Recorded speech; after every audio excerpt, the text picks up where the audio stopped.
All right, welcome for joining us. Thanks so much. We really appreciate it for Group 9, Session 9. Hey, Buddy. last session of the Yeah. group. I mean, what? Yeah. Hey, wait, don't do that. It's only Final session. It's Bad. only the beginning. Okay, so what did we do in the last session? Well, we had spent some time after the attack of a dragon, Ethren, that came and attacked us. We had then spent some time dealing with some of these guards that were turned into assassins that attempted to attack in the morning of, when there was essentially excavation and things that were happening at the tavern. We then moved onwards to who we suspected might be at play or at fault, which kind of went in the direction of the Duke. Got to the manor. It was closed off, blocked for entry, and we decided to simply move ourselves in, and that triggered kind of a cascade of events where the servants and some of the guard turned out to have some magical capabilities. This magic sending out these forceful blasts outwards. They did not really wear armor, right? So they didn't really wear armor. They were pretty low health pool and things like that. So they're really common folk that seem to wield these powers. And they all were allied together in that endeavor to stop you. They were quickly vanquished. And from there, we had some work that happened upstairs. And that work, two different things. The first thing is that Aurello seemed to be an illusion and enticed Donlin into a charm of sorts. And then from there was attempting to persuade them power and things through this conversation, right? Come to my side, this whole thing. And you all witnessed what was Donlin dead at the chair after drinking wine. And so did not have enough to break that illusion. And then upon vanquishing the illusion of Aurello, the illusion collapsed, right? And then you saw that Donlin had been talking the whole time and was perfectly fine. Nothing, all good. We did not really rescue Elise. We more of brought them to your side in a way. They seem to be aligned a little bit in certain things. They hinted at as a spy. We have yet to really delve into their story or who they are. We've really got some skimming of the story. And from there, they are now with you on trying to stop whatever the Duke is doing here. Okay? That's really it. That's all we have. We extracted some information from some of the servants, and we also had some trouble with the cooks. And we've come down here into the cellar, and we have found a secret passage from the cellar. And a door blocks something of value, something hidden. This figurine, the statue of sorts, sits on the door. Eyes slightly aglow, as I had described prior. The horns, they come twisting out. Very much of like a minotaur bull-like creature in terms of its face and its appearance and such. It had spoken something out into Abyssal. And as it speaks that out into Abyssal, there's only one person who actually can hear this, because they are the one person who can speak the language, which is you, Caden. And Caden, from you hearing this deep guttural presence and commanding voice, is that it asks for a passphrase for entry. And speaks of one thing in particular when it's requesting that.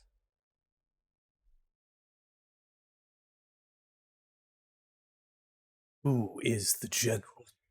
As it speaks that outwards. So it's looking for a passphrase, a response to this question. Who is the general? Okay. We're going to go be unpaused, and we are live. Go ahead. Who is the general? What are you talking about?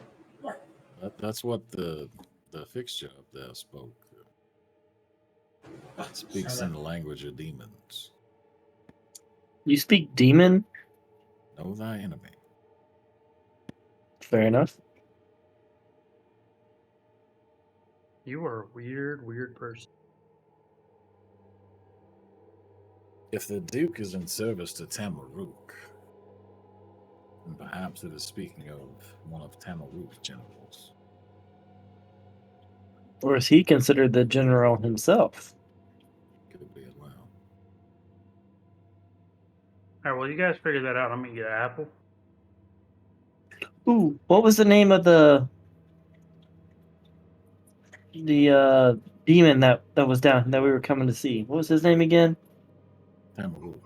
No, that's Tamaru. I thought that was the Dragon King. No, that's Damadon. No. Damn it! Yeah, Is so he the OOC, general? so OOC, we had a religion check in the last session, and it stated that Tamaruk was a demon, not a deity. They are not a god or a goddess. They actually, I'll maybe elaborate too on the religion check because we made it a little short and sweet. They are a creature that was born of their deity's power in the domain, and they actually took over that domain. And most likely killed that deity. So that gives you a little bit more of information, but that's probably on the lines of what I would put into that check that you made prior. Might he have been a general and simply cut the title from his olden days? It is possible. What about I'm you? not- You know anything? And I'm just gonna point to Elise. I know some. Tamaruk was a creation that turned against their master and has taken over much. They are a conqueror. They have been given many titles, one of which was the position of general, because they were a general for the deity they served. On the nose as far as passwords go. Jax, try telling it Tamaruk.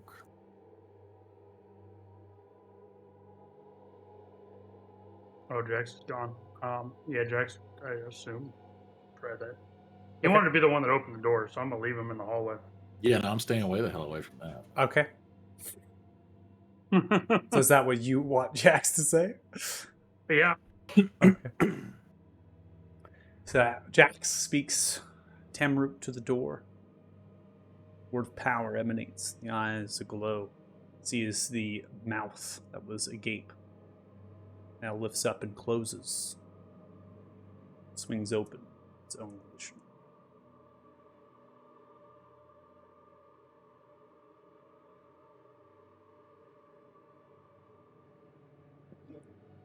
Ooh. It's a foundry issue. Yeah, it looks like there's stairs down there. Once you walk into a small chamber, you can see that the walling of the space is similar to that of the cellar. Riddled stone that's been caved out and made whole into. So there is a lamppost of metal forming into a pillar. With a glow of oil from inside, the staircase goes down. With your passive perceptions, you hear the shuttling of footsteps from below that. As the staircase goes down and wraps slightly around itself. There are 3 doors, all of which are stone, metal, wrought iron handles. Handles have been turned into similar of the figurine that you've embraced at the doorway.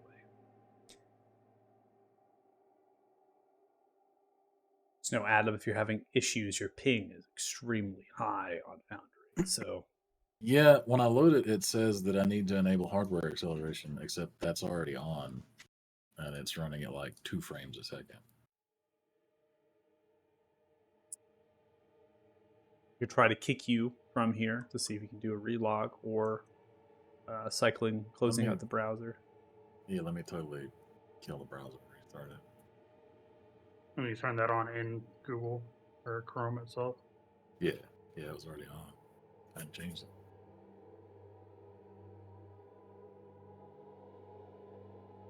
Yeah, I thought it was just a random Foundry bug, so I ignored it. Then I went to move, and I realized the frame rate was garbage.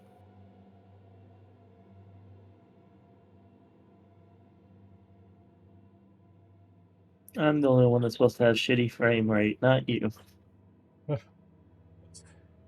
I'm the chosen one.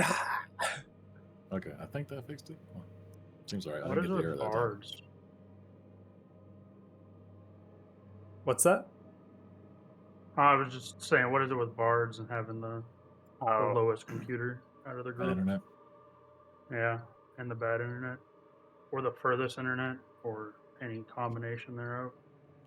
Seems to be a trend with bards. Lance is going to take a peek down the stairs. okay. You can, if you move forward, you will be teleported. So we can say that's a peak. You can make a stealth check. Yeah, I think that'd be safe to say. All right. Try to stealth. I'll make a stealth check.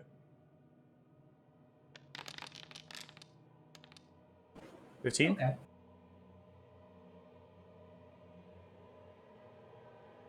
Should be able to move your token one space there, and it should port you over here.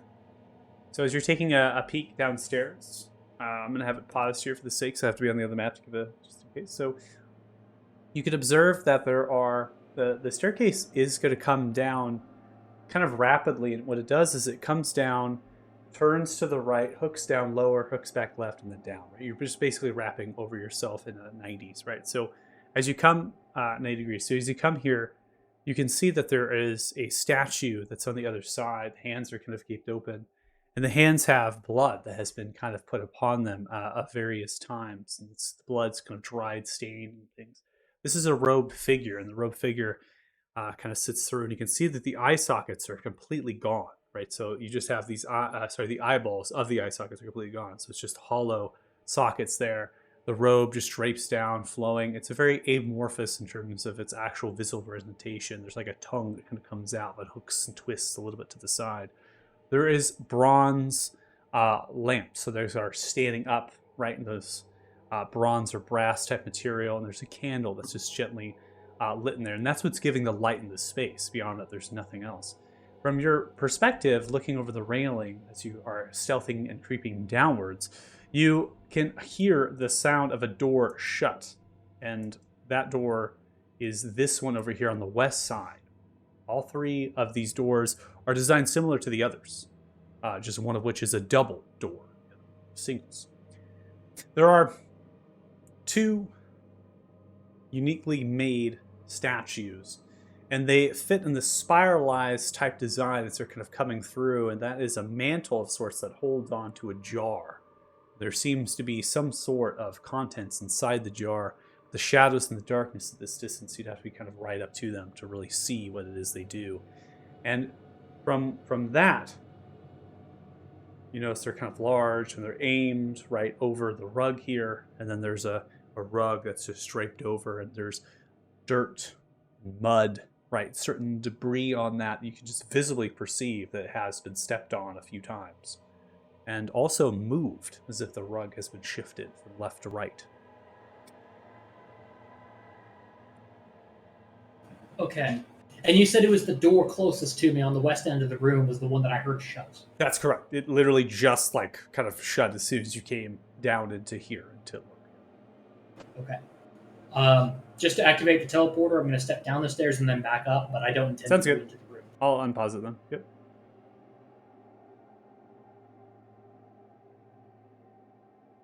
And I'll just come up and motion for people to kind of be a little bit more quiet. Or maybe like, What does this mean? Are you trying to smack something? shush, quiet.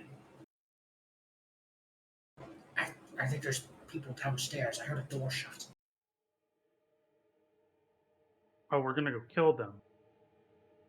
Oh, if you're trying to at all be stealthy, just let you know. What about these doors? Are we gonna try them? Just looking at.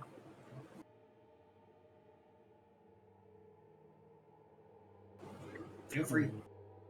There seemed to I'll be a open this rather one. there seemed to be a rather important double doors downstairs with some statues. As you open the door here, Don, you can see that there is a corridor, this 9 to 8 foot ceiling height. Again, the ceiling here is rough and tumbling, right? Showing that the stone itself has been kind of moved through.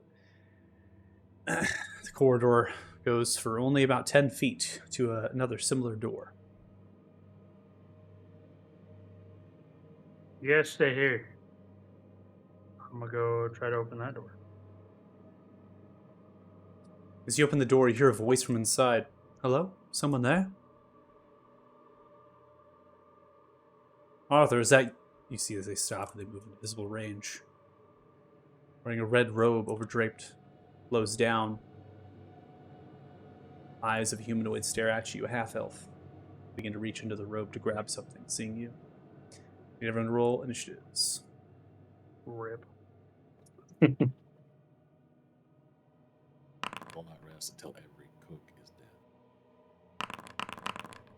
I mean, he killed the good cook.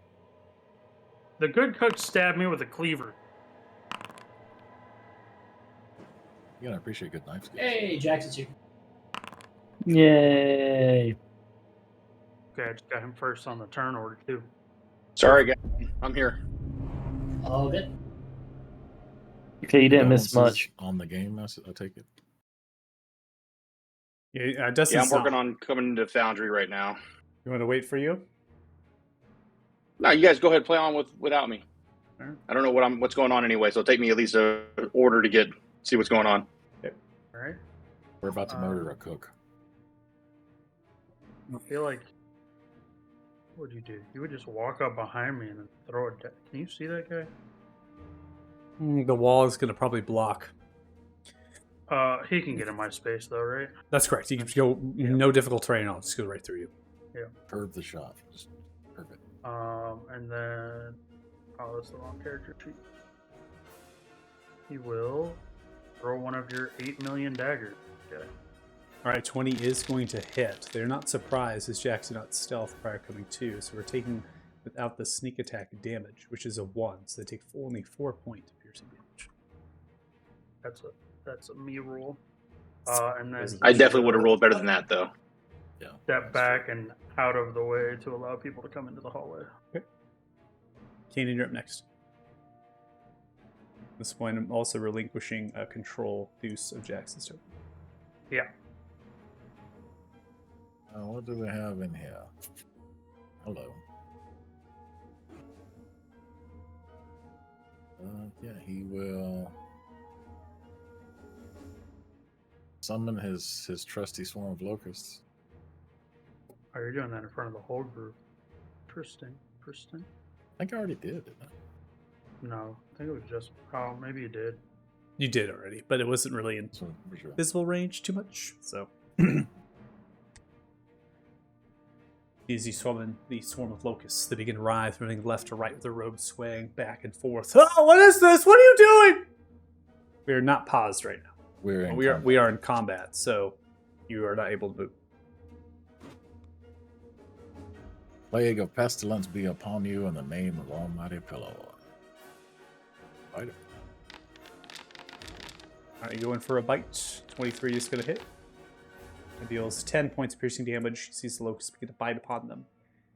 They begin to become consumed, biting through the robe. They topple down onto the alchemy table at the center point, and they become crashing forward onto it, rolling off.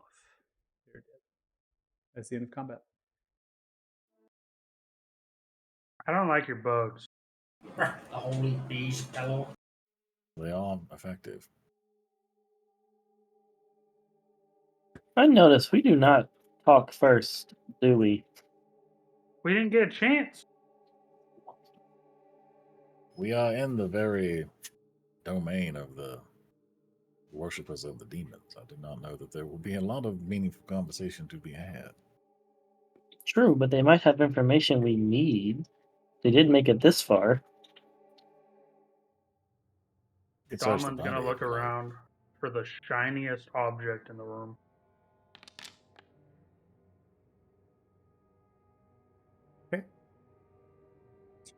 So we are It's in some glade. sort of alchemist chamber here, Don, with 22 perception check. You can see that there are moldy and slight, damp shelves. They sit robust with glassware of various pieces. Cloudy and used, they have been quickly cleaned and neatly placed back. Bubbling on a burner nearby a glass table with accents of gold and runes, smells of cherry and licorice embrace. Another cauldron sits to cool and has a sickly sweet smell. A couple burners remain lit with no cauldrons or glassware placed. Fueled by magical rune tables ready for enchantments and the brewing of potions. They are thick slate stone, carved from the floor as the tiles were patterned. There's a large table, candles, skulls, uncorked and spent potions, and they sit somewhat at the center of the room. Underneath are sealed crates of bones and organs. A desk with uniquely tilted... Hi, honey. Nope. Your mom. No. You're fine. That is an excuse. Been using my tummy hurts as an excuse, or my arm hurts. Be like, don't move me. I don't know. It's really funny. My son does Desk. that too. I still use that excuse, by the way. A desk with uniquely tilted books resides in a corner far from the thick slate door. Drawers have drawers like above and below have brass handles, some of them with tiny key slots. A golden quill and ink are ready to write the beautiful rune-covered scroll case. Another scroll sits with fresh wax. So you're looking for the shiniest of objects, and you actually are drawn to what is some sort of potion. It has a purplish hue, kind of glowing off, very bright in terms of its energy, and you immediately go to grab that. It sits on one of these shelves, just on the left-hand side of the door. You're able to kind of grab one of those potions. Yeah, I'm just gonna pocket that for now. Put it into your inventory. Search the body, see if he had anything important on him. I'm going to examine this desk. Okay. Okay. I'll search the body. I guess that's an investigation for the body. Investigation check, yep.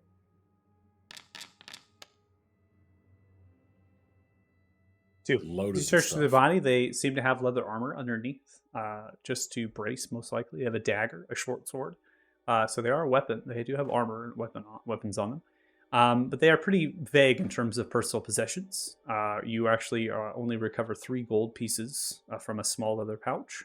And then they have a scrumpled piece of parchment in their left leather trouser pocket. And it seems to be some sort of grocery list for the actual village market that sits there, the village square, right, with some of the market, and the general store perhaps as well. It seems to be in a handwriting that is quite quick, scribbled on. You can pocket that gold yourself if you wish. And then Yeah, how much was it again? Sorry. 3 gold pieces. And then Kanan, you are at the desk, correct? Okay.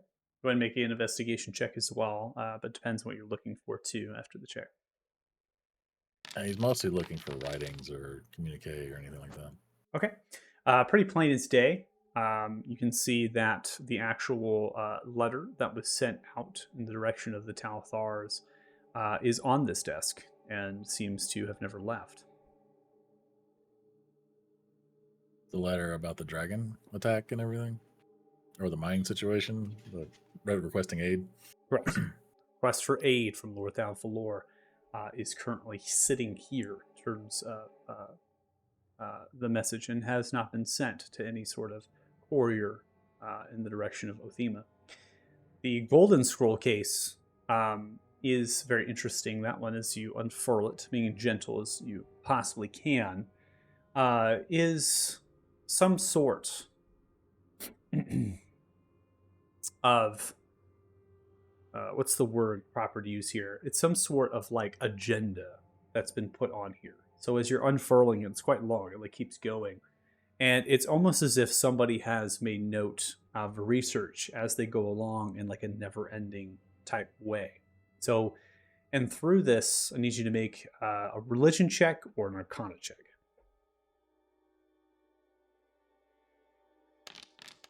Mighty Paylor, bless your check. 23.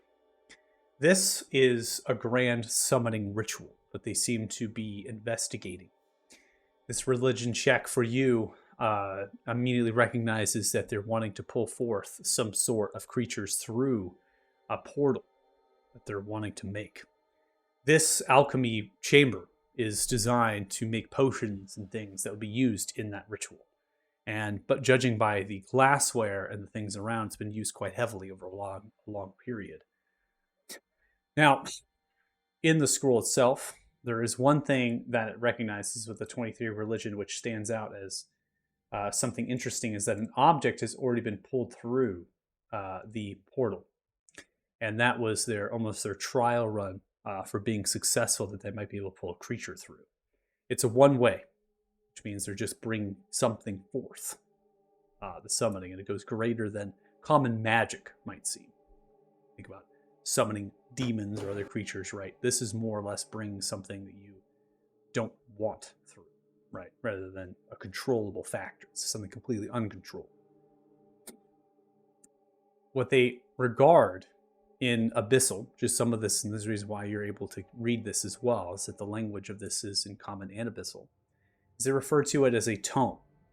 They describe it as a powerful tome, pages of dried skin, riddled with rituals, all of which are wrote in Abyssal. And it seems to give the sight of a demon or a devil.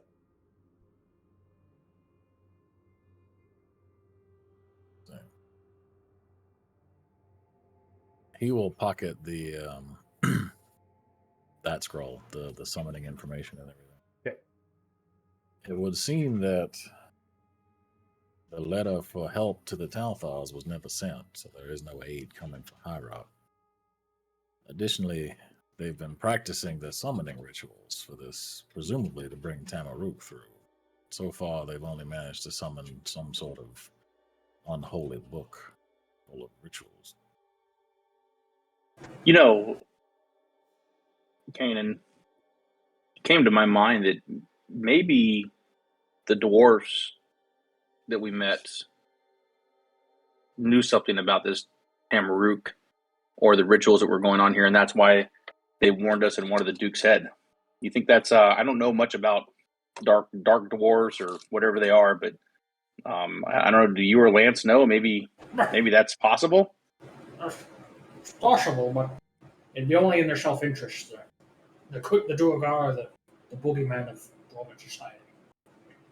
Yeah, they did not strike me as particularly religious folks, but anything's possible. They may have known what he was up to. Thought it'd be And bad about for business. halfway through, about halfway through when Lance and Kane are saying to me, I kind of lose interest and start searching the room for anything valuable. I do believe some of the drawers on the desk were locked, right, or appeared locked. That's correct. They have keys. their tiny little keyholes and similar, Well, any you know sort where of I'm, desk. Michael. You know where I'm going. Okay. Right over to those drawers. Okay. You could make a check with the thief's tools if you're trying to unlock them. Yeah, give me 1 second here. I thought my sheet was out, but I had to refresh, so it didn't. All right, thieves tool. Mhm. Where do those go? Right there.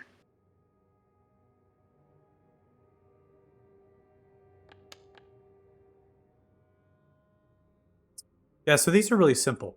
These are a tiny little slot. Imagine maybe even just a pin would unlock these. So you're able to easily get in there and start unlocking them and opening the little drawers. Being mindful maybe of traps in some of these drawers, perhaps? Question.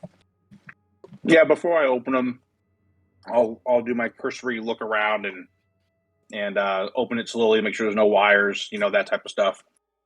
Okay. Go and make an investigation check. You don't see any sort of wires and things. The velveting lining of these drawers, and perhaps even the seclusion of this dungeon, would provide evidence to you that they would not be trapped. I'll go ahead and slowly open them to make sure, like, not like a can of snakes going to jump out at me or something. Okay.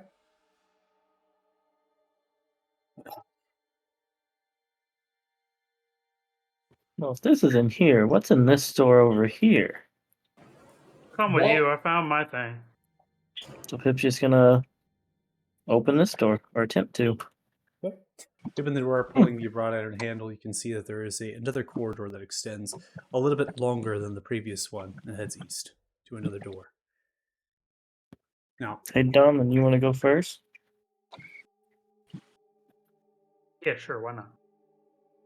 all right, I'm going to go ahead and have it paused, as there's two things we need to do here. The first thing is I'm going to go through Jax what you're finding here. So what you're finding here, Jax, as you're going through the drawers, is you're actually finding personal, almost like sticky notes type pieces of parchment that have been wrote, and quick notes and things that have been put away and aside. And they're most likely to you, in terms of reading them. Sometimes they switch to a language you don't read, don't understand. But to the common, they're shopping lists. And these shopping lists are copies of actual letters that this individual has wrote to various people. The names that are written on here are common names. And counting the names, there's over dozens of them, and dozens. Most likely lists that have been sent out to various people to gather materials and components. They don't particularly give a location, which maybe some more work done on the desk, you'll be able to find a ledger of some kind that has an address, or an address book level kind of thing. You're alluding to that. But in the little drawers here, you don't find that. There's one other thing that you do find here, which stands out to you. It seems to be a piece of parchment that's rolled up and tied away. And upon looking at it, the first thing it says is, "To my dearest daughter, Elise." And you stop and pause. There's more things to get to, but we're pausing there for your investigations on that particular letter. Donlin, let me now come to you. Donlin, you have made way across the stone, and you actually now hear, through the thickness of this door, you are able to hear that there's voices on the other side having a conversation. And now you can hear the conversation getting a little louder, a little more quiet, a little louder. And it seems, upon hearing this, that they don't recognize you. Lance, while you're looking through contents cabinets, would there have been anything I could salvage from the shelf alchemy components? Yes, there are alchemical components. There are different things in here. There's also potions that are filled. So if you're able to figure out what kind of potions that you might be able to get, we can go through that. For now, I'm going to have Yeah, it if there's- pause. I would say if it's a quick check, like maybe an alchemist tools check or something Yes. that I can use to identify them, that'd be great. Yeah, we'll do a flat alchemist check here, based on intelligence or wisdom. Definitely wisdom. Please. Okay. Or dealer check. Our dealer check.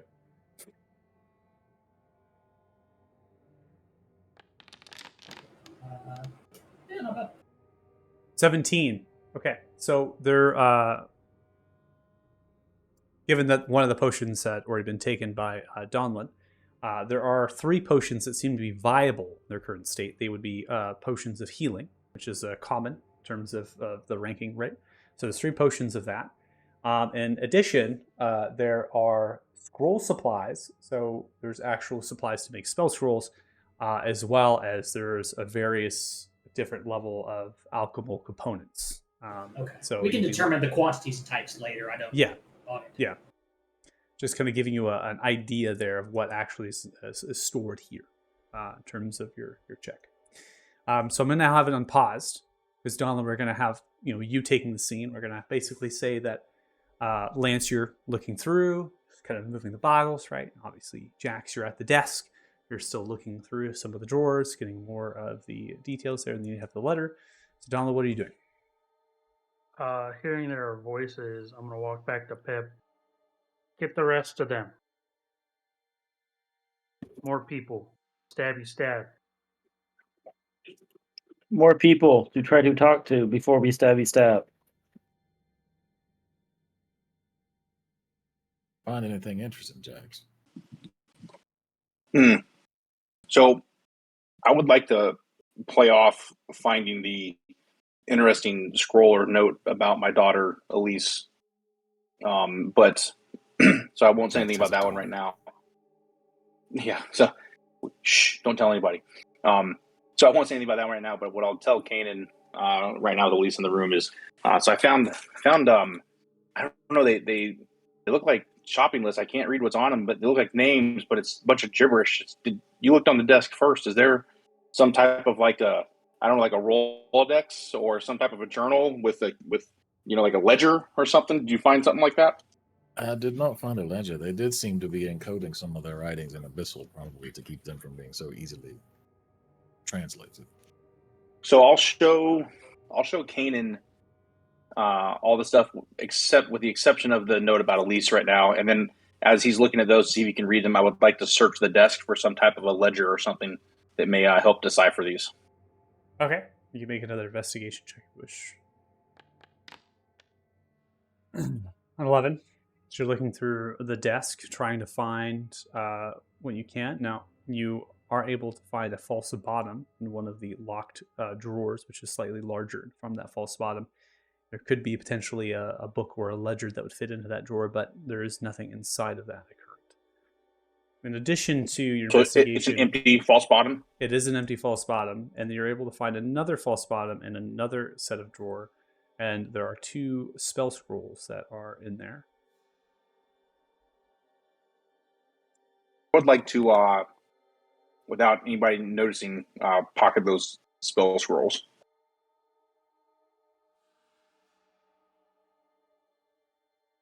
Okay, make a sleight of hand check.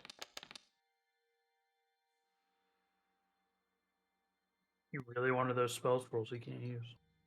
No. Mm. You don't know. First off, you don't know. Second off, I'm doing this for a reason because there's somebody in the room that I had information about that I don't want to know what we have right now. Okay, spell scrolls are in your inventory. Thank you. I appreciate it. Okay.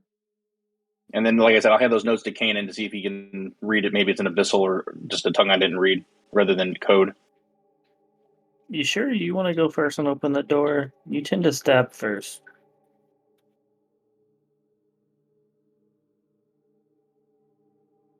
Alan's just gonna kind of look around since no one else came, and he's just gonna knock on the door instead of opening the door. I mean, that's better than stabby stab. As you knock on the door, a person opens the door in response after literally mid-conversations, talking, and then stops and stares at you and takes a step back and begins to motion for their short sword. Everyone to roll initiatives. I tried. I even Yeah, knocked get on the mine. door. Good on you for being polite. Kanan, I literally hate you right now. Kanan, you're up first. Round 1. How are they getting on in there? I was trying to read a note. I don't. Do we know, like, other than the fact that they said there were people and they walked off, do we know anything is happening right now? Nope. I will continue to read the note. Sounds good. Did you hear whatever? Jax? I would like to continue searching the room for anything that looks valuable that I might be able to sell later on or make some money off of. Okay. The only other thing would be the potions, which Lance has already been looking at, as well as the alchemy components. Yep. That's the only 2 things. You're pretty much just aiding Lance right now.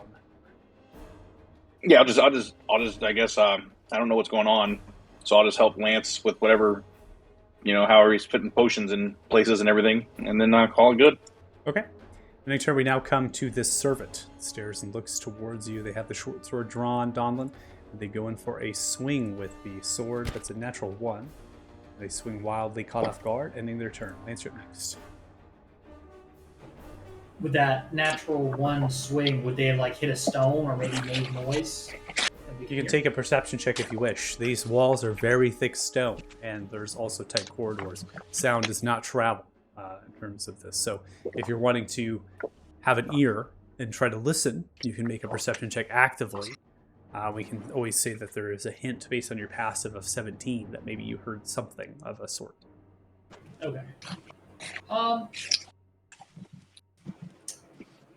Just to be safe, I'll make the check. Okay. Well, worst my best. But that's The 14, I'll probably give you this in terms of information. You could hear a little bit of a scrape of the stone, such as perhaps a door opening or of a kind of a maybe a hit into an object.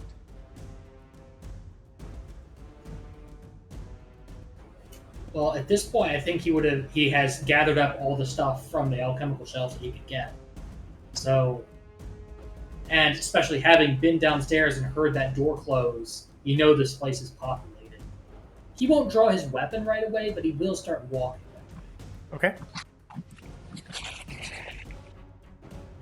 That is 8. What do you say? Okay. Pretty tight corridor. I'm going to dodge for now. Actually, no. I'm going to give up my attack and use a bonus action to command Donlin. Oh, what are you doing? Beating up that poor helpless person. Finish the job already. Finish beating up that helpless person, please. Okay. So you will die for the commander strike.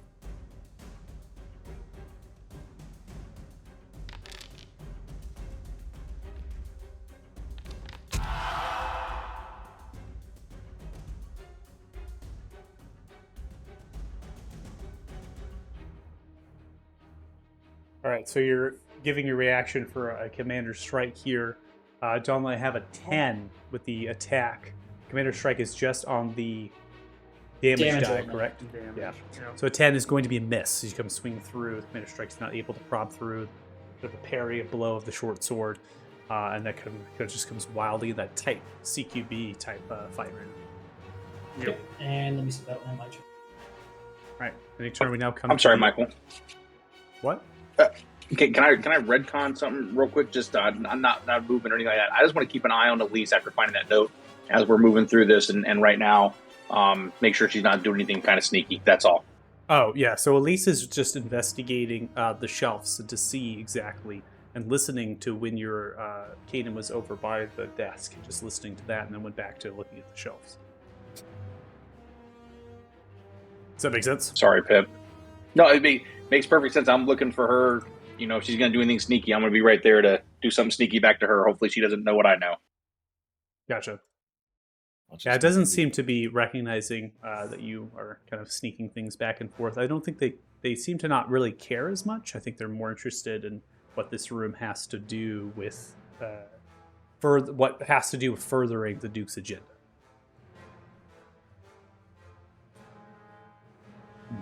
So, Donlin, you're at the front here. We have this other servant. They're going to fire off a blast at you.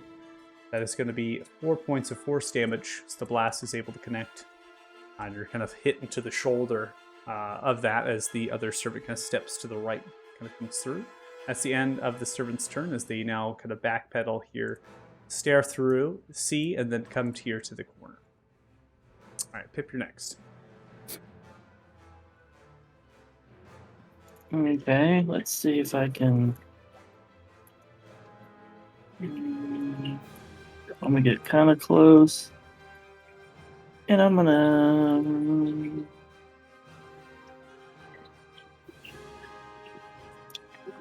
Screw it.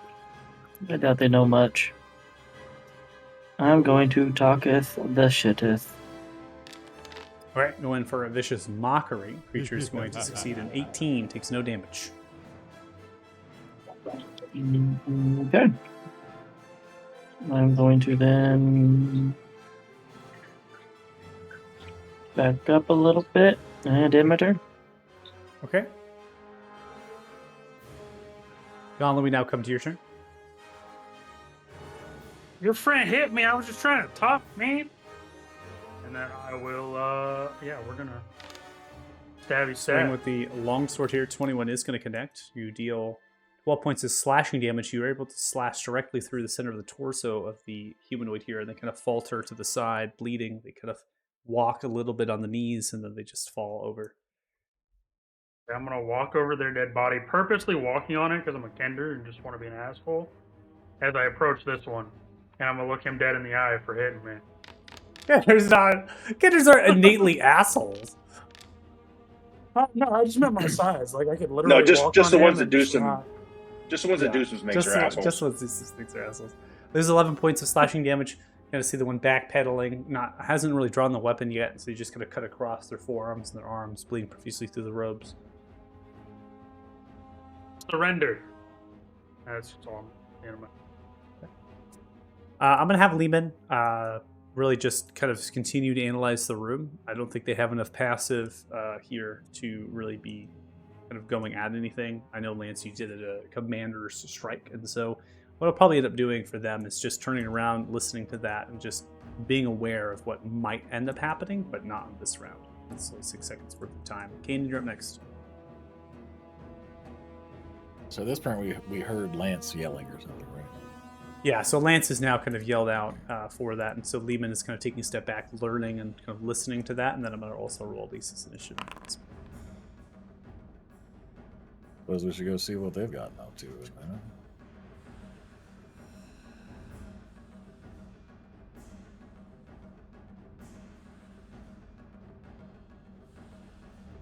Appears that Donlin is in trouble.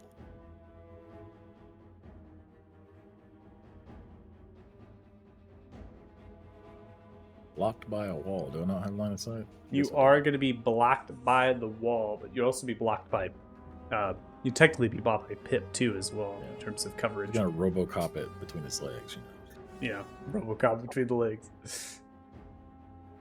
That's fine. Nice knowing you, Pep. Damn it. I guess we'll just end this turn there because he can't really do anything. Jack, you're up next.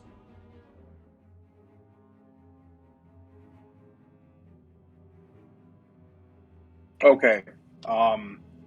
I guess I'm going to follow Kanan's lead and start working my way this way. When I guess I can probably tell they're all jumbled up. So what I'll do, I'll take a step this way, and I will just end my turn there. All right, Lance, you're up next. Okay, so is there much I can do? It looks like it's just the one fell room. Honestly, I'm just going to let them handle it. I'm going to go over to the stairway and dodge and make sure that, in case there's anybody downstairs that's hearing any of this, I Okay. see a chance. Just block that stairway. Okay. That'll be my turn. All right, we now come to the servant. The servant looks towards you, Donlin, now pulling out the short sword here. They're going to come in for stab. You're able to parry the blow into some of the weapon racks that are in here. Now getting a better fit of the room, Donlin, since you passed in. Seems to be some sort of small armory, so they actually have weapon racks that are pitched up and things. These are all common, simple weapons, very crude, and oftentimes of the same mining picks and things the actual miners have used, perhaps leaving them here and then taking others, then barrels of leather armor. So there's barrels of leather armor and hide scraps and things. Again, this is all very quite common, very poor in terms of the loadout. Pip, you're next.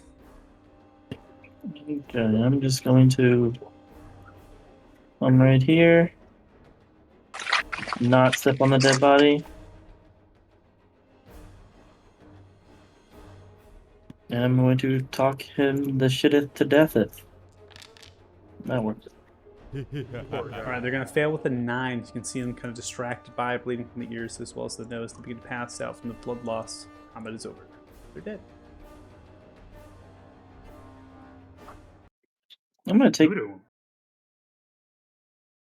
I told him to die, essentially. I can be very persuasive. See, you made more friends. I knocked. I tried to talk to him.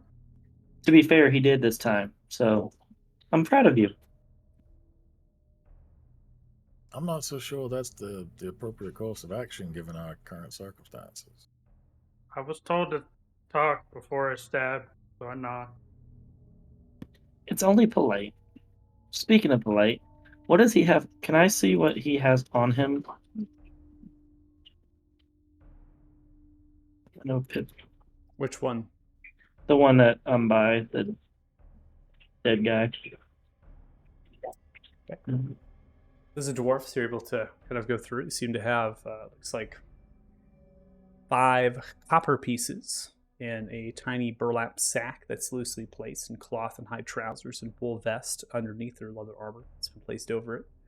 They have soot and different things underneath the nails and whatnot. They have a small knapsack of a sandwich, and other sorts of dried foods. I'm gonna take just a sandwich. Kill the man and take his lunch. That's At least I Our didn't take group any is- money. Full-heartedly evil. Super brutal. Dude, you were the Yeah. bully in high school, weren't you?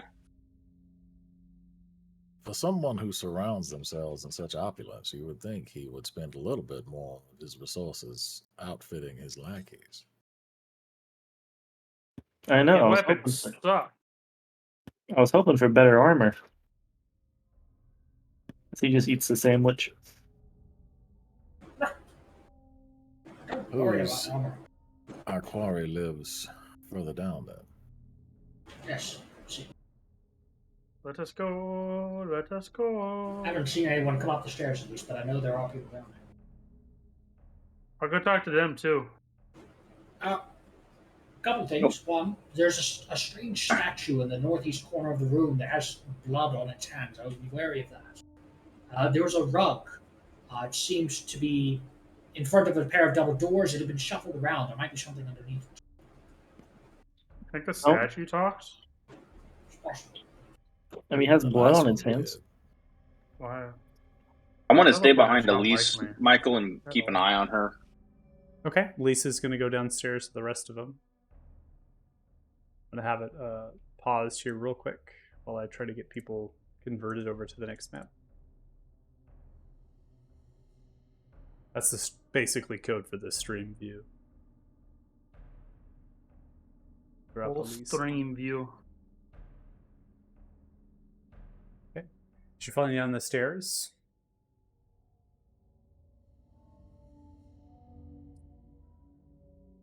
So you observe the same in terms of description. Nothing has changed. You do not recognize any differences in terms of movement slants.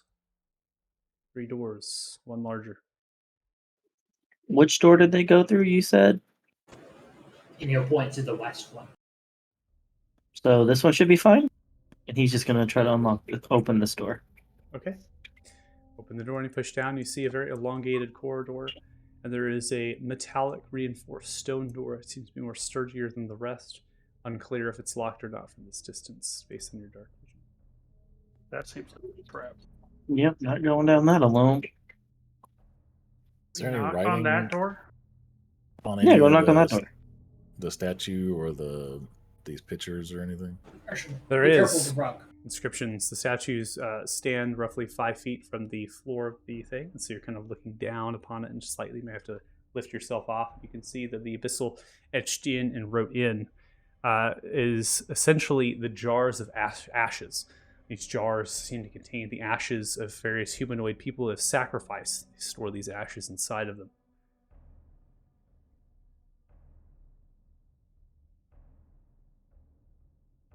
The good news is, I believe these were used for human sacrifice. Oh, that's nice. Tasteful. You said the good Does that news. mean we can stop talking to him and just start stabbing him? I mean, we still kind of need information, but I guess if they don't look important enough, I guess Well- stab first. Being What in a glass concerns me table is underneath the statue, now visible. Lance, you were high up on the stairs, you couldn't see that. So now you're kind of at the level you can see there's a little glass, kind of semicircular table that's underneath the statue. There's a book that's placed on there, very twisted and tormented in terms of its appearance. It actually opens. Written in words of blood. concerned there may be a ritual required to open some of these doors. I'm not going to touch that. If anybody Is wants that- to touch it, be my guest. I'll examine the book. Alright, well, you guys do that. I'm gonna go figure out this door. It could very well be guarded against entry. Be careful. I'll wait right here for you.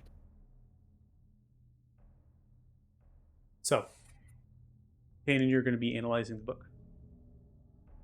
Okay. We want to make a perception. I want to go. check just to see what you can make out. I'm assuming you're just peering at the book from afar, right? There we go. Yeah, I'm not picking it up or anything. I'm just trying to look over and read it, or if it opened by itself. And you can see that the language is abyssal, written in blood. Seems to be the names of individuals. It's unclear if the names of individuals are servants of the Duke, or are they people that have been sacrificed, ashes put into the jars. And these names come through. The page it's cycled through is the page that on the right-hand side is only half filled. There's more space for more names.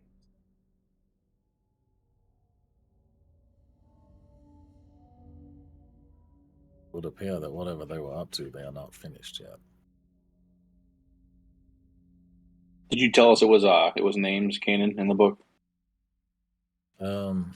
Yeah, this appears to be a list of what I'm going to assume are the names of those that have been sacrificed. Do any of the names match the notes I gave you upstairs, Kanan?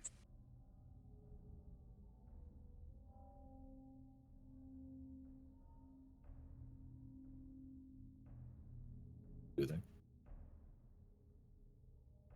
They do not. But it's difficult to tell if that's because you're just not on the right page, or That's true. you're not at the book, you're not flipping through the pages. You would most likely not be able to answer that confidently. It's simply a guess. Without scanning the whole book. Yeah. You'd have to go through the whole thing. You have to hold it. Donlin, you are at the door. You can see that the door does not have a figurine or anything of sorts. It has a keyhole underneath a latch. Seems to be a rhombus in terms of its design, with certain cranials and things, almost to kind of puncture and penetrate the hand as one would grab it, not to deal harm, but just of pain. The lock seems to sit kind of underneath that point. Kanan, Lance, Jax, Pip, you begin to hear the sounds of shuffling footsteps coming from the eastern door. Sounds as though we may have company soon. Did you mention there was something with the rug, Lance? It looks like it has been shifted.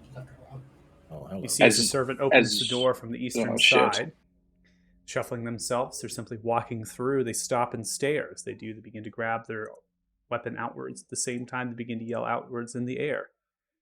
Intruders! As soon Everyone as roll that. initiative. Oh, man. You know, I'm gonna say I can stop it. No.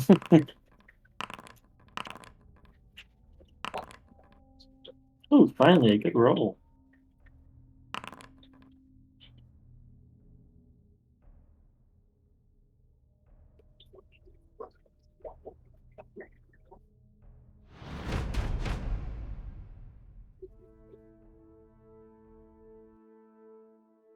All right. All right. You're up for round I'm one. going to attempt to do something here. That's probably. I'm going to suggest to this guy that we are not intruders. We're supposed to be here, and he should say false alarm.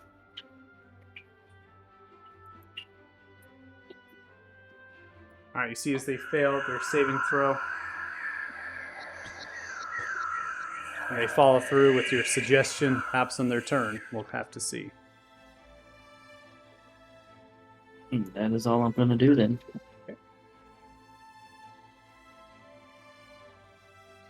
Okay, you're up next.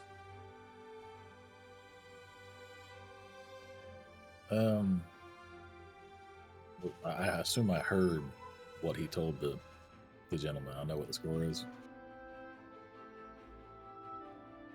You He know told the guy to he's going for a play. He's telling him It's up for you. It's up for you to decide. I can't tell you that or not. You heard, obviously, you're in the room. You heard, right? right, What because they it's were a saying. verbal, yeah. Yeah, it's a verbal thing. command, right? Yeah. Yeah. Okay. Yeah. Well, in that case, he will just summon his faithful swarm and be ready in case that doesn't go to plan.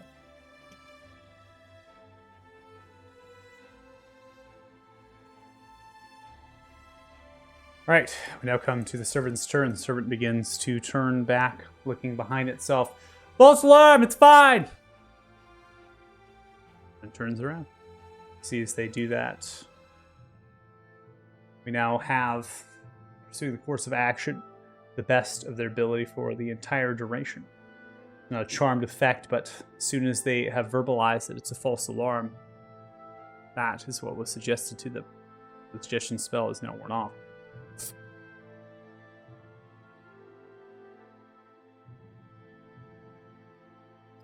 I come to Elise. Elise steps forward to get a little bit more range through the commotion of people. He's looking at the servant and begins to fire off a blast from their hands. They echo through. They deal 13 points of force damage. They send outward, splintering the person down, hitting the floor. Colin, you're next. As Elise then backpedals. Clear the space. Yeah, I'm gonna try to open the door, even though it could be locked. Okay. You move your hand to the door, attempting to turn the handle. Handle turns slightly. Then you hear a slight ticking sound. So there's a ticking sound. Doesn't stop. Yeah, I'm just gonna walk away from that door. I'll action dash so that way I'm out of the corridor. Okay. I'm just gonna walk into this corner and not say shit to anybody. Alright, so as you can hear a slight eerily sound of a door uncurling as a creature begins to pull itself from a room. The creature seems to have a rod of solid metal with runes covered in, blackish of face with vacant of eyes. The large tongue begins to unravel itself. Its skin is tattered and black. It stares and looks and seems to twitch its head in response to something. Unclear if it's the words of the servant or if it's of the ticking. Begin to snap, rotating back and forth. They lock eyes with the rest of all of you. And they begin to hold out their hands, throw a slew of magic down into the space. Has to be in a point they can see, so I'm going to have to cast it like this.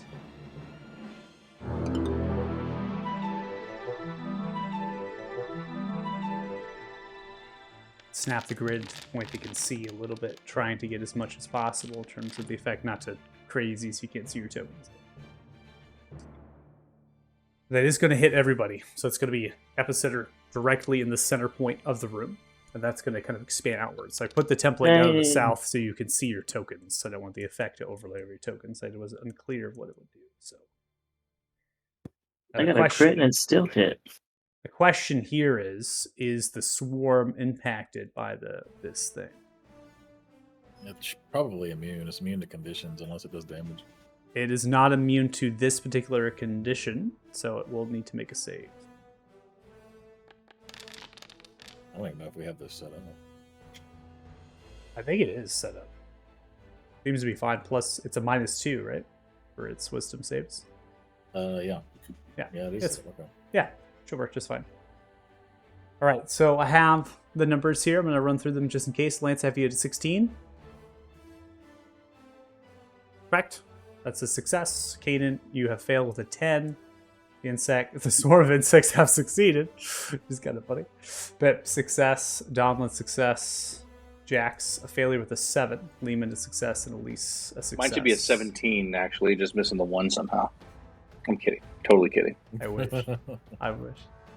So Jax and Caden, you are both going to fall prey to hypnotic pattern. So you're going to be charmed and incapacitated in terms of this. Now, if you are taken back of damage, this obviously will end, or if you are helped by your allies, this will end as well. See as the creatures hold out their hand and twirls it as the illusion magic was spread outwards inside of the chamber.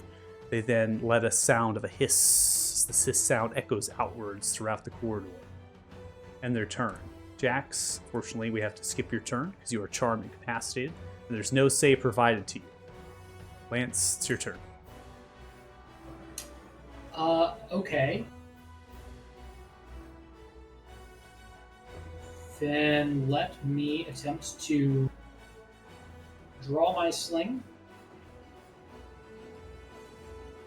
I guess he's prone as well as charmed.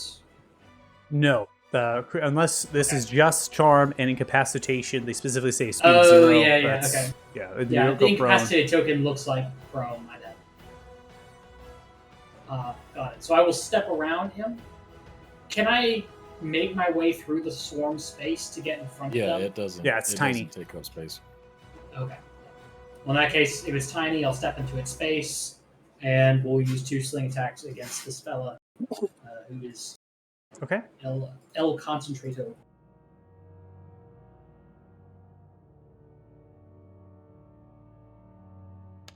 Huzzah. All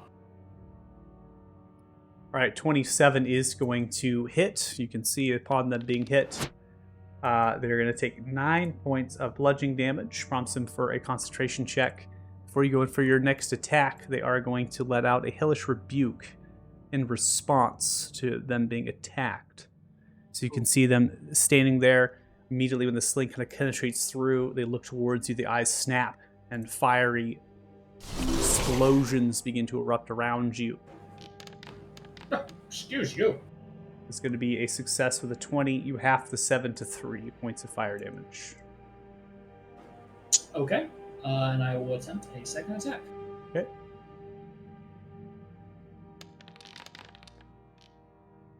One. That'll hit. That does 6 points of bludgeoning damage. And that is a success on concentration. Okay. And I will step to the south. And that should be my turn. Ending turn, another door begins to open as another figure comes outwards and similar. This one stands, turns, and twitches, perhaps to the sound of ticking or to all of you. As they do, they begin to hold out their hand in the direction of the center point of the space of your room. You can see as they hold out their hand, they then grab onto the rod and they point it in the general direction. And as they point in the general direction, they seem to begin to focus and concentrate on something. And a crack of the stone and the earth begins to form as the creature begins to emerge from the space. Creature that emerges has 4 legs and a mouth of teeth as it comes outwards that is vertical space. It comes through and snaps back and forth as it's beginning to crawl itself outwards of the ground. It will have its own initiative in combat. Rolling it now. Will not go in this round though, regardless of what it rolled, just FYI. Hideous creature in the robes then works itself back through the doorway to gain cover.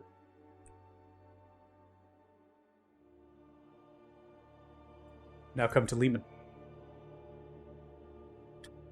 Lehman is going to pop out their steel defender from the shoulder. And they're going to let out attacks on this creature. First strike through, swing the long sword. That'll hit with 17. They deal 11 points of slashing damage. And they go for their second attack. 24 hits with 6 points of slashing damage. And then the steel defender will go through the rend. As the bonus, 4 points of force damage dealt. That is the end of their turn. Now come to the top of round 2. Pit Prip next. All right, time to use this fancy sword again.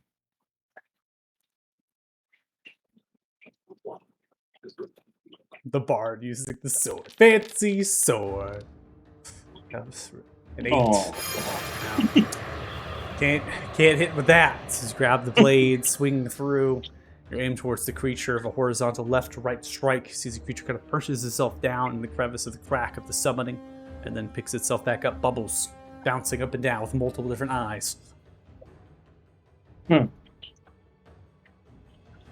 okay. Let's see. Who should I inspire? Donlin. Wait, no, who's next? Donlin. I will inspire you. Well, no, I hit just Bard. That's not what I meant. Bard. There we go. You are hit now the- a Bard. Gotta hit the bardic inspiration. Alright. And that'll be my turn.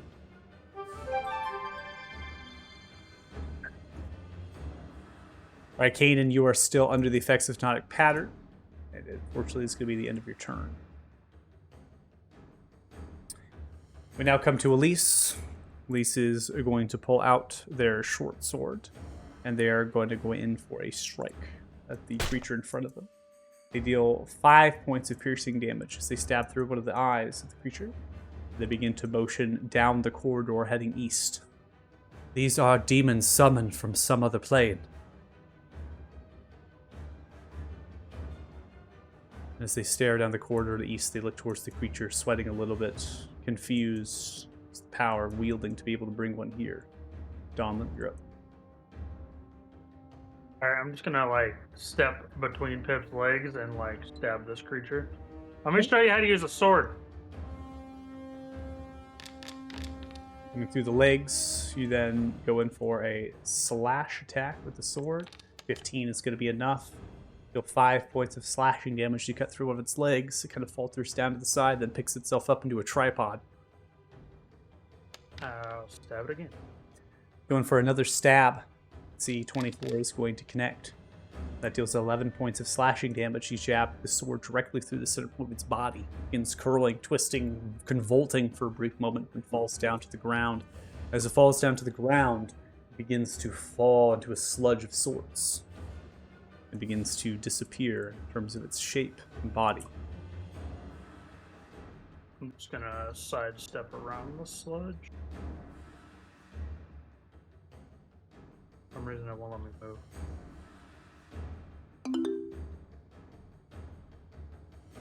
Props you for a save. No. Don't forget the inspiration, just in case.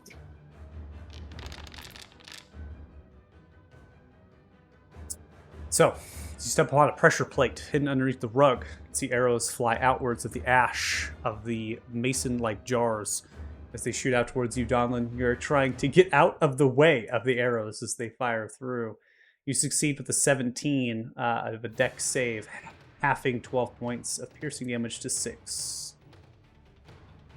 Kendra's gonna touch or step on every trap in this room in like less than 3 combat turns. Not gonna lie, I didn't think he was gonna need the bardic inspiration that turn. I'm going to share space with the Seal Defender and be Okay. ready to wake up Kanan and attack next turn. Okay. This one, still channeling the hypnotic pattern, is now looking for potential targets to hit. It is going to opt the direction of you, Pip, and fire off a blast at you. This obviously has issues in terms of cover. And so I'm going to consult your AC that will hit even with your 3/4 cover. Take 7 points of force damage. It's a blast into your shoulder. They then begin to hiss, letting out a series of clicks, and then begin to bounce into one of the doors, gaining cover themselves. Jax, you are still hypnotic pattern. Lance, At you're this up. point, I like to imagine I'm starting to drool. By the way, I've been in the hypnotic pattern for so long here. I'm feeling the wall and drools coming out, just so you guys know. Okay. What I'm going to do, I'm going to step into the bug space, and I'm going to make 2 unarmed strikes against my allies to damage them. And like, hey, what are you doing? Okay. If you would allow that. That's up to your friends. Out of OC, are you going to allow them to smack you? Absolutely. All right. I mean, it's either I use a whole action to wake up one person, or I make unarmed strikes to possibly wake up 2. I can't Just stop slap him him. from doing it, Yeah. you know. So But if you fail the attack roll, right, you Oh. won't. They have to take damage. So there's that. yeah, It's 3 damage because it's 1 plus strength for unarmed strikes if I'm not a monk. We have crap AC. You'll be fine. We should just drop the caltrips on their feet. I was just thinking the same thing. Crap AC Yeah. is going to hit us. They have to move in the caltrips, though. That's the issue. Oh yeah, they do, don't they? All right, Lance, punch away. Apparently, you got. They've given you Got it. permission to smack 'em. Yep. Let's see. So They that won would in this be fight, man. D20 plus 4 proficiency and 1 strength. So I'll just make a strength check. Okay. Or no, I'll just roll. Unarmed strike should be in your character. He's not, because he's not imported from D&D Beyond, so he actually will not have Yeah, it. no, I built mine here. That's right. Okay. Yeah, oh, it's it just should be a be an flat- advantage. Because they're Uh, incapacitated, right? No, incapacitation does not give you advantage. You're right, actually. So a 9 with the unarmed strike is going to be a miss. You see his Keaton is charmed, incapacity speed 0, is just waltzing and looking around, and things are somewhat slightly aware. And this is you coming through a smack. You can see them kind of pull themselves back at a brief moment and things in terms of the reaction.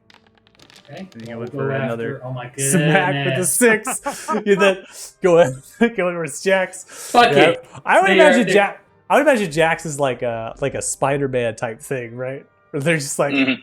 all of a sudden just like move up their own work.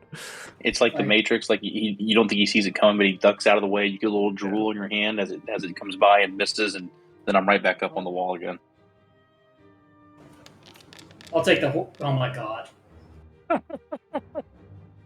Dude, Horde Breaker. Glad, yeah, the Horde Breaker, but still rolled an at one anyway. So.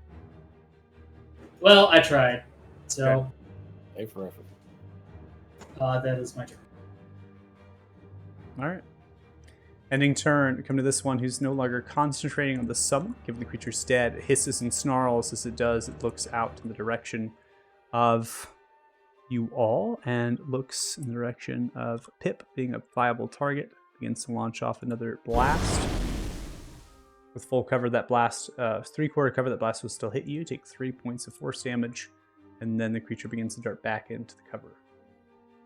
Ending turn, we now have another creature that begins to appear, popping out into space. They turn and look in the direction of all of you. They hiss and snarl and make a series of clicking sounds, and they then also begin to throw out another hypnotic pattern. Oh, see.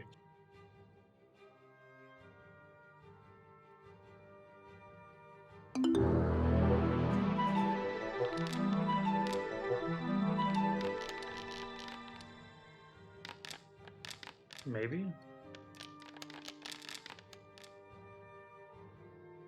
Oh my God, we're gonna have to wake up everybody. Just make attacks. Don't use Do actions. we need to re-roll? Reroll we're for already the sake charmed. of reroll for the sake of rolling. I think at that point, yeah. If not, I'll just click it for you. It's not a problem. All right. So as we come through our saving throws again here, Lehman is going to be a success. Elise is going to be a success. Steel Defender is not. I don't think it's into this. The Swarm Insects though will be incapacitated. They just can't be charmed. So they actually can fall prey to this and see them kind of bewildered and swiping and moving around themselves and such. Now, Pip, you succeeded. Donlin, you succeeded. Lance, you have failed. You are now charmed and incapacitated. And obviously, Kaden and Jax, we don't need to worry about ourselves with that. Now, as the charmed effect kind of comes through, the euphoric things and moving, there's one note that I will make here for observations, and that's something that seems to be interesting that no one has regarded, is that there is a door, and that door can be shut. Feature then ends turn after sidestepping back. Lehman, you're up next. I mean, that was the turn I was going to take, but I've been in a hypnotic pattern for 10 I rounds. mean, most of us by the door haven't had a chance to do anything. Yeah, I was gonna say we had to deal with So- a demon before we could get to the door. So Lehman has pretty high intelligence here. So I'm actually going to give them the benefit of the doubt. They'd be able to figure this one out to just shut the door and to give you all a fighting chance in terms of spot. So it's not going to be DM help. This is what I imagine Lehman actually doing in this regard, especially since Jax, you chimed in that you actually would do that. You would shut the door. So they're going to move over. I'm going to go shut the door, guys. They're going to go over here, passing through space. They're going to use their free action to shut the door. And then they're going to look over towards Jax and take their action to wake you up. And so they're going to get you out of the incapacitation and the charmed-like effect. And then they're going to use the rest of their movement speed to get back to the space to clear house. Now, the Steel Defender does not have an action per se to take, I don't believe, for this. You can correct me if I'm wrong, but if you've used your bonus action, I think you can only do a set amount of things, and I don't think that you can have the Steel Defender begin to wake other people up. But I'll need to consult their class sheet here to see. If everybody knows off the top of their head, that'd be great.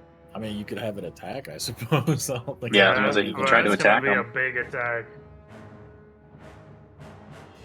That's a painful wake up. I just know it's very specific in the actions it can take, and the hypnotic pattern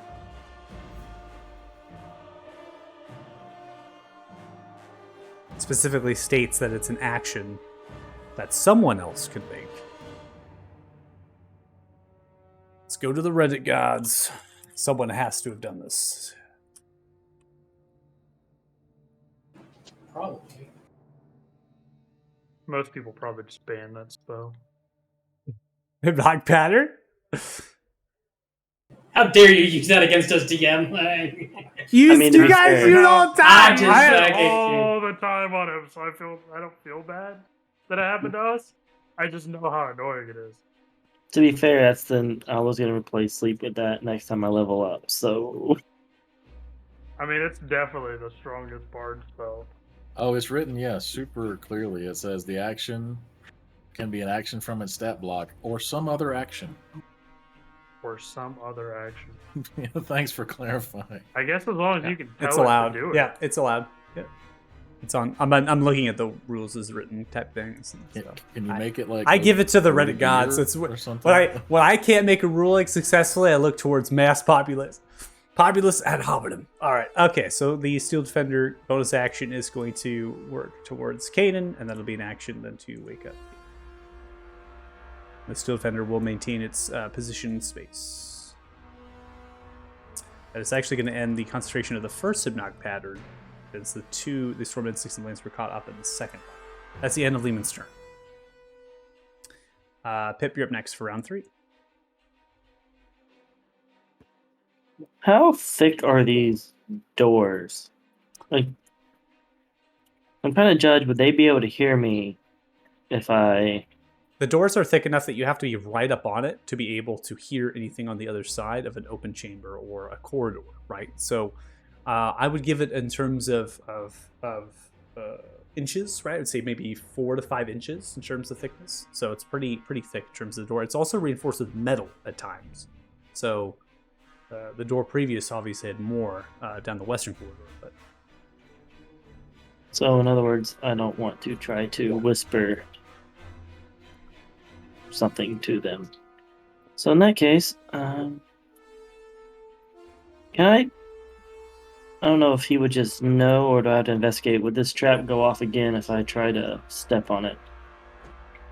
passively I can't give you any information based on what you have in your stat block. You can always make an investigation check if that's your choice. Yeah, I'm gonna investigate, see if I step on that, it'll go off again. Okay. That's a 7. It's a nice rug. Meh. It's hiding something underneath, maybe, based on what happened. Who knows? I'm going to step on the rug. Step on the pressure plate again. Seems to have reset. Pressing down, arrows begin to fly outwards. We have a failure of a 5. The arrows fly. 7 points of piercing damage. That hurt, guys. And then, is it an action to open a door or a free action? It's a free action to open a door. So I'm gonna open this door. Okay, you can see No, that there I'm is not. no lock to this door. It's simply 2 wire handles, and you grab one of the handles and begin to move the door. It seems to not budge.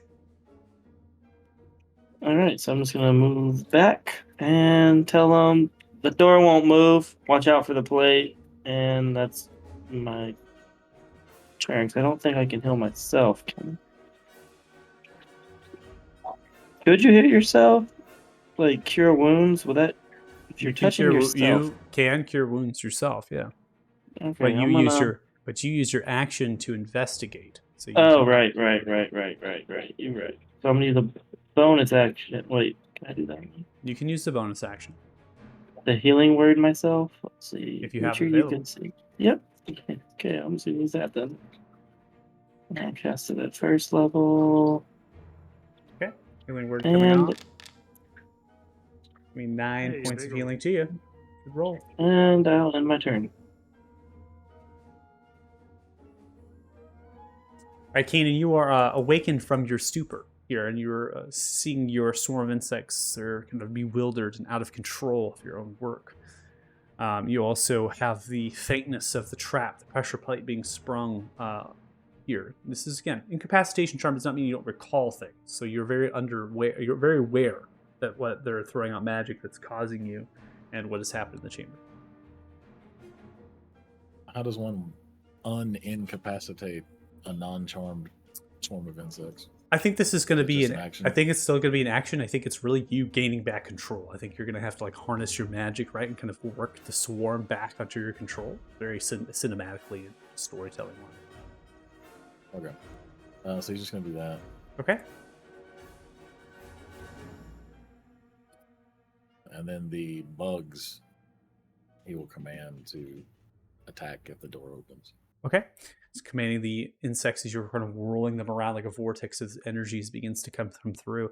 You can seal that energy into this lightness of effect as it kind of comes through from the swarm. And you begin to point in the direction of the door and speaking towards them. They begin to make way and they all land on the door. They're all just now like coating the door, top to bottom. And his turn. Ending turn. Now come to Elise. Elise looks at you that you just saw your companion trigger that trap. And you stepped on it again? I mean, to be fair, how was I supposed to know it's going to trigger again? It looked fine. As they make way over the corner to get space, turning around, they're looking at the pots from left to right. They begin to make an investigation check.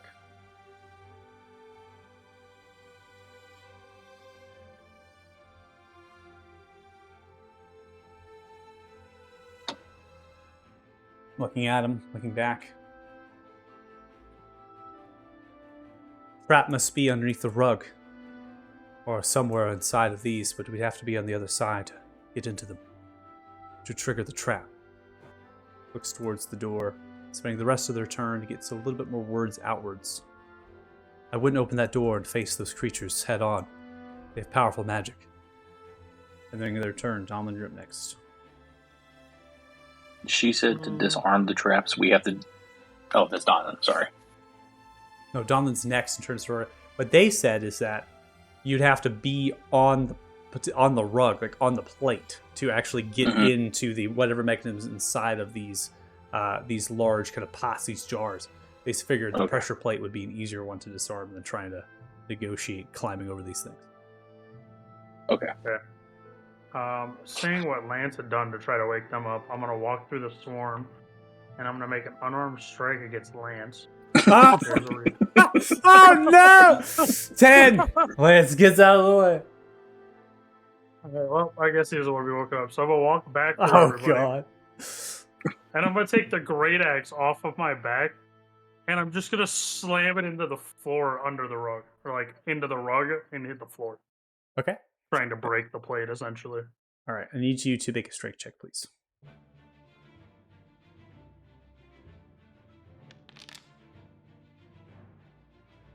$21. So you take your axe and you swing full bore with as much strength as you possibly can muster. As you do, you see the axe chip into the rug and hit solid stone. There's a large chip inside of your axe blade, which might have a debilitating effect. You can feel that the pressure plate from that force went down, and arrows spring forth again. And then the pressure plate lifts back up.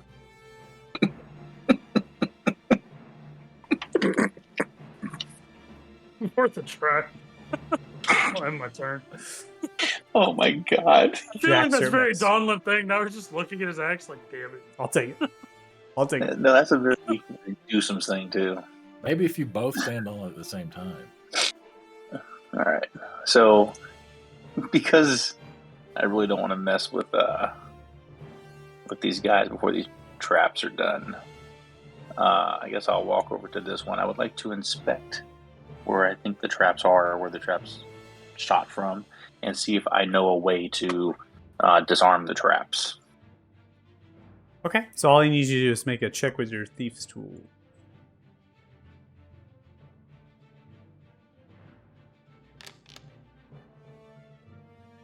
$20.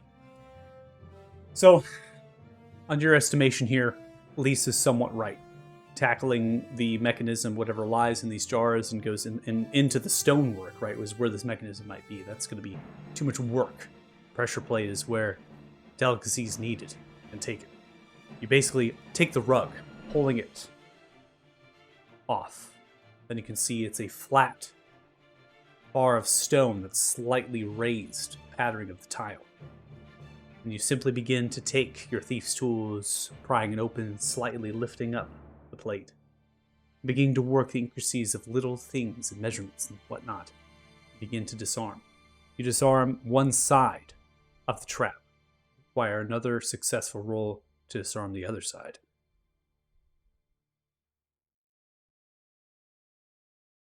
Do I get that now, or do I need to wait till my next turn? It's your entire action to use your thief's tools in the middle of combat. But yes.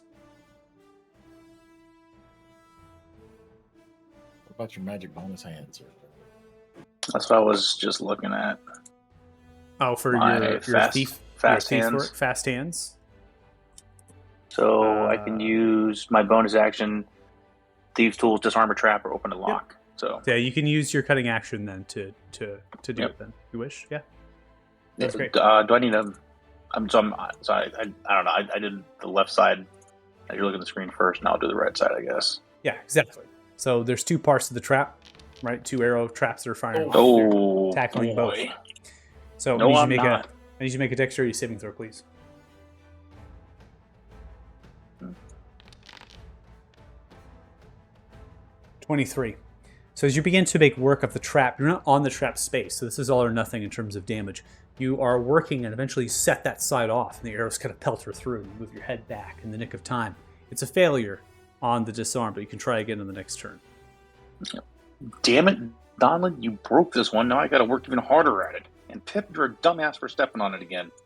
I'll end my turn. All right, Lance, no one has bothered to get you from They your tried. stupor. I tried. So, Yeah, Yeah. Alan tried to punch him.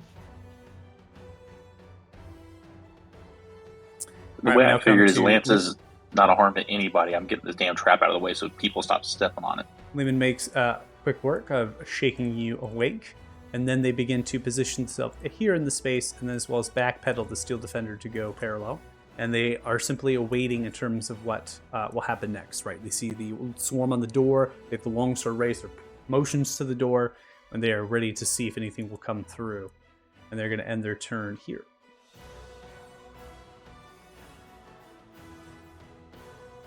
All right, we now come to the top of round 4. Pip Drip next. I'm just gonna back up, and seeing him trying to do that, I'm like, hey, it was an innocent mistake. I thought it would not go off again. Okay. And I'm gonna Spire Jax. Maybe this will give you a hand in actually doing it this time. And that's it. All right, ending turn there. Kanan, you're up next. Okay, so when you were describing the book on the statue earlier, it did not sound in description like the one that I read about on the scroll, the human flesh book. Correct. This is not that. It is. Yeah. It is wretched in terms of its appearance, but it does not resemble an ancient tome that was described and described. This is more of a ledger, not an address book, but a ledger. Someone would put your name down, and it's listed in that way. In Abyssal, it seems that the blood, and here the blood is stained in a variety of ways. So, it has written it in different time periods, right, in different intervals.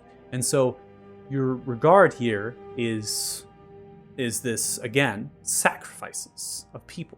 They simply have written their names here, stored their ashes inside of the jars, the statues. Or perhaps these are all of the servants that have passed through here to gain access to some manner of this dungeon. It's too difficult to understand until you're actually at the book, flipping through the pages, and then again you got to go through the names, right? Do they add up in terms of the messengers that have been sent off from the Duke? And the statue has blood on its hands? Correct. Both hands are stained in blood.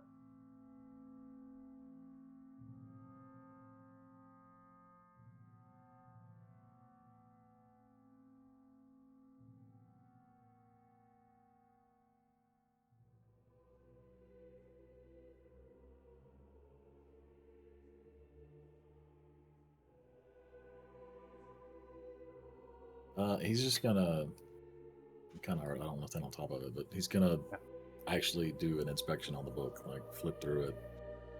You can either make Maybe a back to the beginning. yeah. So I'm gonna have you roll a religion check for this.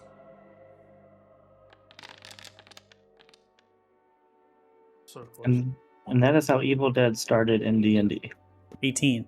As you begin to pull the pages from the book, looking backwards, it's not fighting you by any means. It opened of its own work, but now it doesn't seem to be activated in some regard. Flipping through the pages and going through, you notice something. That all of the names that are written here are written in the same hand. And as you're continuing to look through, you notice that even the Duke's name is in here. It's the first name that has been put onto this letter.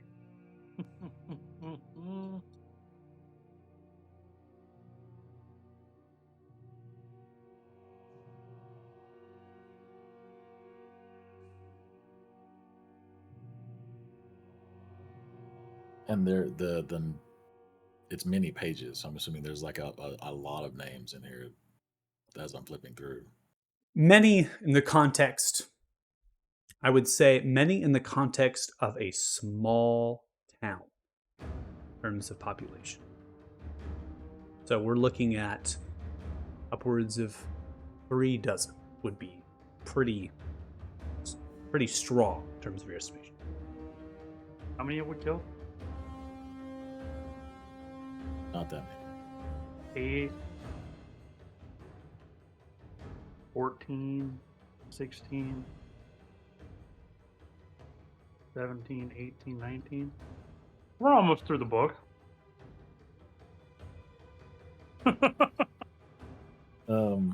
Okay, so I'm concerned that this is the key to opening that door, but I believe this might be a sort of pledge of allegiance to the service of Tamaruk. Put your name on the list, and now you have free reign of the kingdom, as it were. I don't Or maybe particularly maybe it's people they replaced. Are we going to be gauging in any more combat down the corridor? I'm not, unless they come open the door. Yeah, no. That's going to be the end of combat. Nope, I'm just trying to disarm this damn trap before somebody, decides to step I'm gonna on it again. step on it because he told me it was broken just to piss him off. I said the left side, you dumbass. Wait. All right, here. Oh, by the way, the door down there is ticking. Darla, poke it with the staff of or the butt end of your pole arm. Poke what with the butt in the hole? The trap. Donlin, don't. Oh, at least you may want to get out of the way just in case a couple go wide. Why already would you tried, Dad, don't attempt worry. to set the trap off again? Your friend seems to have made work. Let them proceed. Run it out of arrows. Just hit it a couple of times until it stops shooting. That or you have unlimited arrows. That's a business opportunity right there. He does have a point about the arrows. Okay, as they're Unless they saying all that, shoot I'm into each other and then reload. going to try one more time to disarm the other side here as they're saying all that. That's some gnomish cunning right there. Oh boy. You are inspired too. As you're working underneath, got it, Bardic. this is... Yeah, there is Bardic if you wish Oh. to use it. Yeah, was it a D8? I think it's the D8. Yes. correct? Yeah. Oh, I see it. No, I don't see it. How do I use that? Well, right now it's just an effect that's built up that will trigger upon using something. For now, roll it manually. Cannot trigger unless you're Okay. rolling something in the automation. So just roll it manually, and then I'll remove the effect from you. Okay, so 16. So this trap is, in terms of underneath the plate, right? Once you get the plate up, it's really the recess of the plate that sets this off. And so you're being mindful of that. Eventually, as you work through, you're able to snip and move things around from underneath. And it would seem The trap has been disarmed. All right, guys. Oh, that was way more painful than it had to be, but it's safe now. You guys can step on the Oh, yeah. rug. Pip. I'm gonna step on the rug. Nope. Step on the rug. And you see as the pressure plate does sink as it did before, but this time no arrows come out. Be that from out of arrows or be that from the work that Jax did. We will never know. We will never know.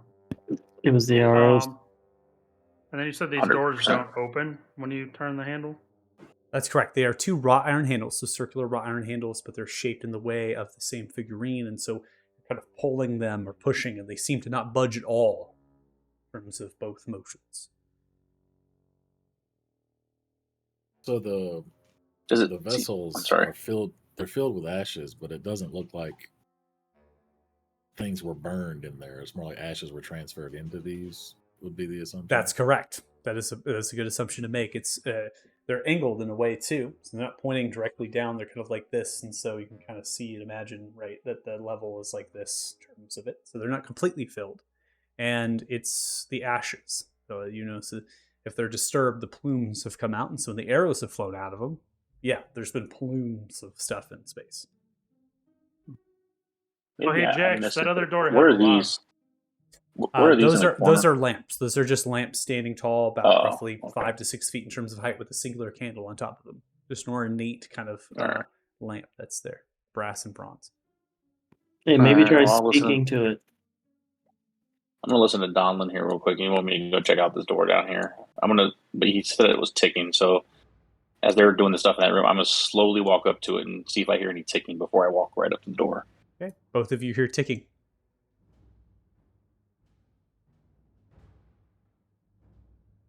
Donlin, please tell me you didn't touch this and it was just ticking when you walked up to it. I mean, I can tell you that. I'm gonna guess I pretty much know he's lying and that he touched it. All right, I'm gonna go up and inspect the door. I don't want to take away from other people's time either, but inspect the door to see if there's anything I can do to stop the ticking and open the door. Okay, it seems like everyone's on board with you doing this. I think everyone's just kind of waiting to see if these creatures will come through their door Oh. here. So I think you're Okay. clear to go. In fact, Lise is still staring at that door, very much aware that creatures will come in at any moment. Kind of just looking left and right in terms of what to do next. The door has the handle of sorts. Donlin, I'm assuming you filled them in, but you attempted to open it and you were unable. There is a lock underneath, simply for a key that can be inserted underneath the slot of this punishing door handle. Are you attempting to unlock it?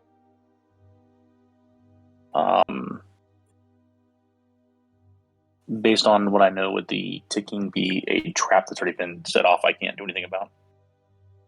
That I'm going to have you roll a flat intelligence check with, or you can make a thief's tools check if you wish to have the proficiency, because that's more of a trap type thing. So Okay, I'll use Experience-wise. these tools. fits the bill with the tools. Remember, tools is not just to disarm a trap, but also a tool can be used for a variety of different things. The same thing with Smith's tools, maybe an intelligence check with Smith's tools. So it's kind of the same line with thieves' tools, right? Getting information based on this. So the 22, the ticking, as you hear it, should be accompanied by something else, right? Some sort of mechanism. The door, maybe down the corridor, will shut. Vents will start opening. Gas pouring into the corridor. None of that's happening. It's just a ticking sound. As you listen intently into it, it sounds like it is a gear that is turning upon itself, making a grinding sound. Then, based on observations briefly before the hypnotic pattern off, was the way that the creature was hearing and perceiving. Those two might be linked. Oh, okay, so this might have been what attracted the creatures and the Wrapping away, communication style, if you potentially. wish. All right, I'm going to go ahead and try and open the door. All right. Go ahead and make a check with Thief's Tools again to try to unlock. 19. It's difficult. This lock is very challenging, but eventually you're able to get it unlocked. Hear the clicking stops as soon as the door unlocks. Donlin, I don't know if you should stand this close to me when I open the door. I'm not sure. Or maybe you want to open the door since you discovered it. Is that you want to open it? It's unlocked now. Yeah, I'll open it. I'm gonna move back. That man ran all the way back. I will open the door. Here, hold on, right? We gotta get something here.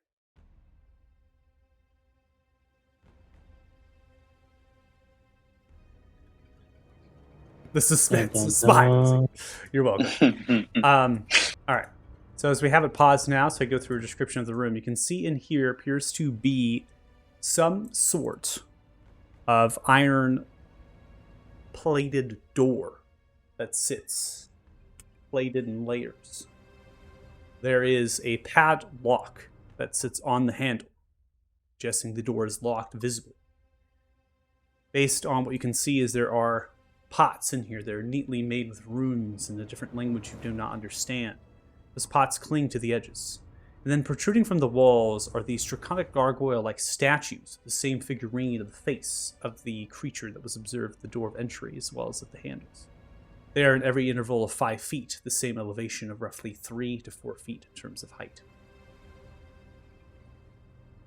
Unpaused.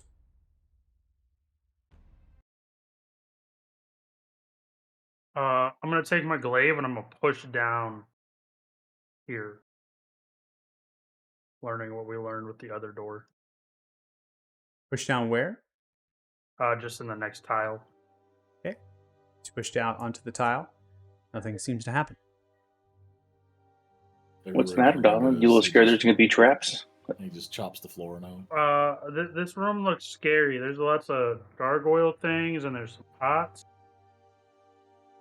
Sounds like the ones in here. No, they're different pots. They're like, I don't know. They're like magic pots.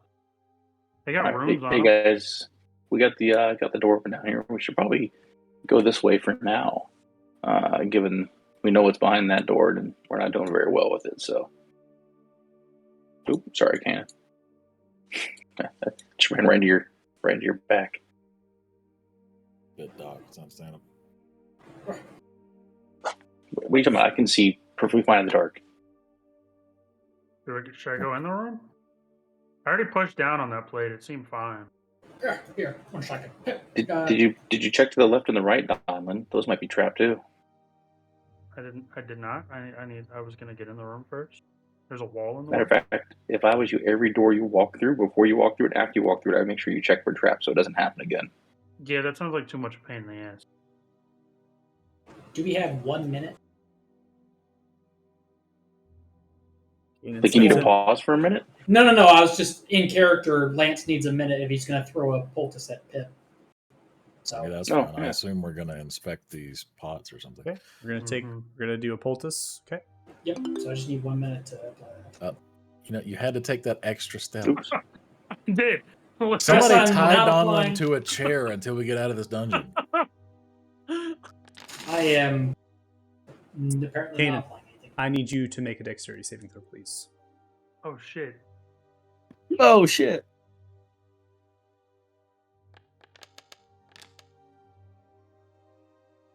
I told you So to check Donlin- the other squares.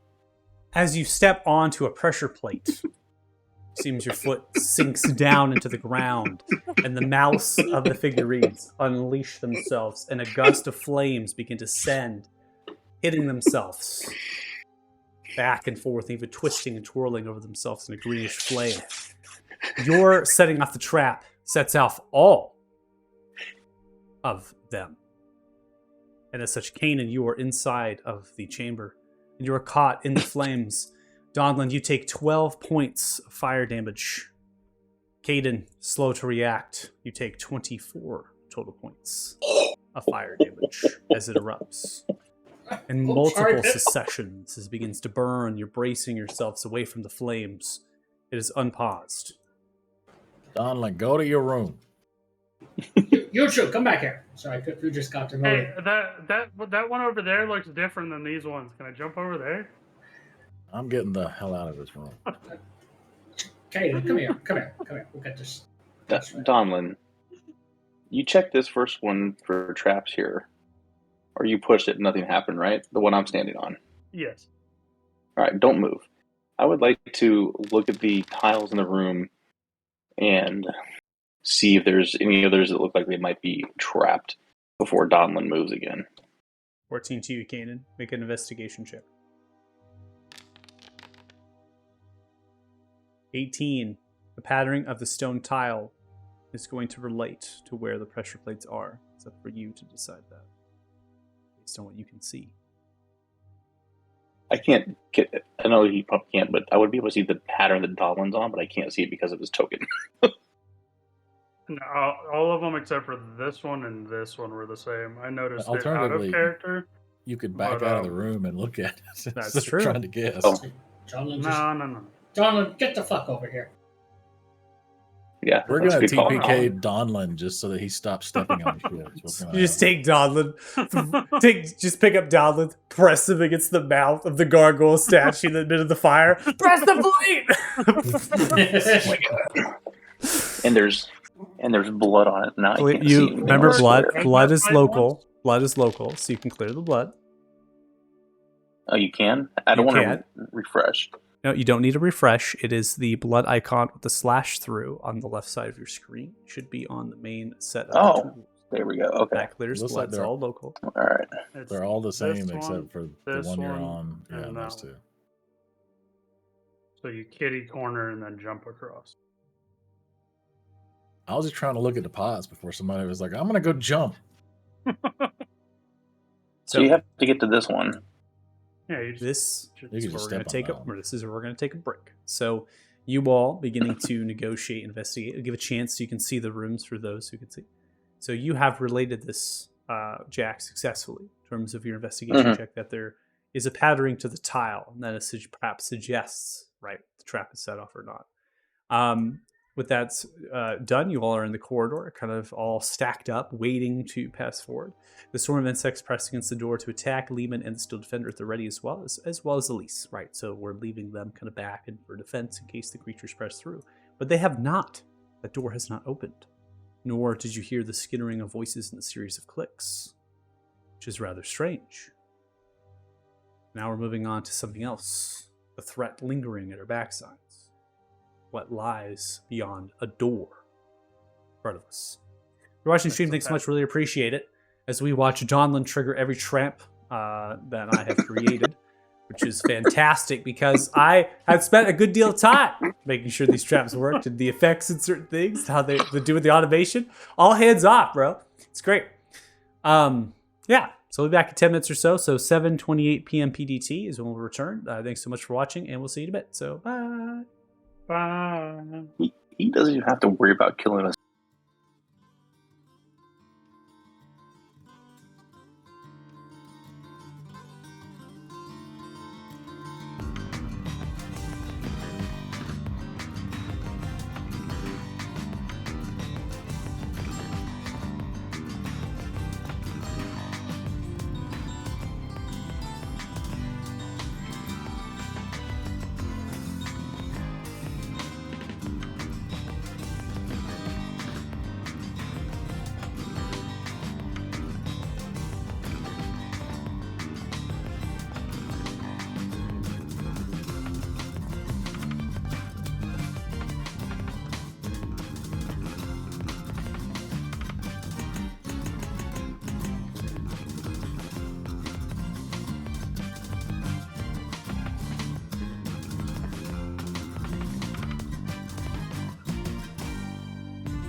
All right. Welcome back. If you're joining us after our break, thanks so much. Really appreciate it.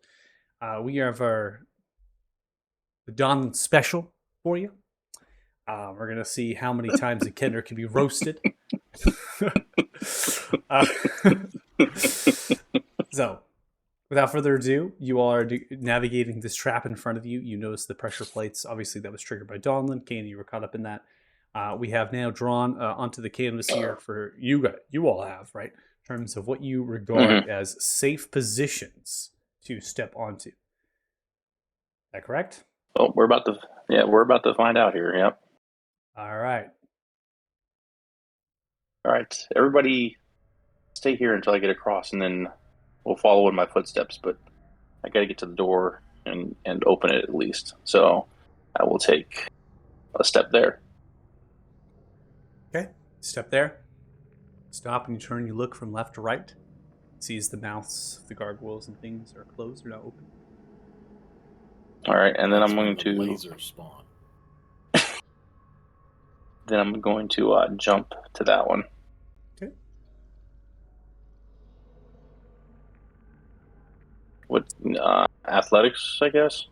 You do not need to make an athletics check to make this jump. This is well within the bounds of your strength. You simply need to move your token. Okay.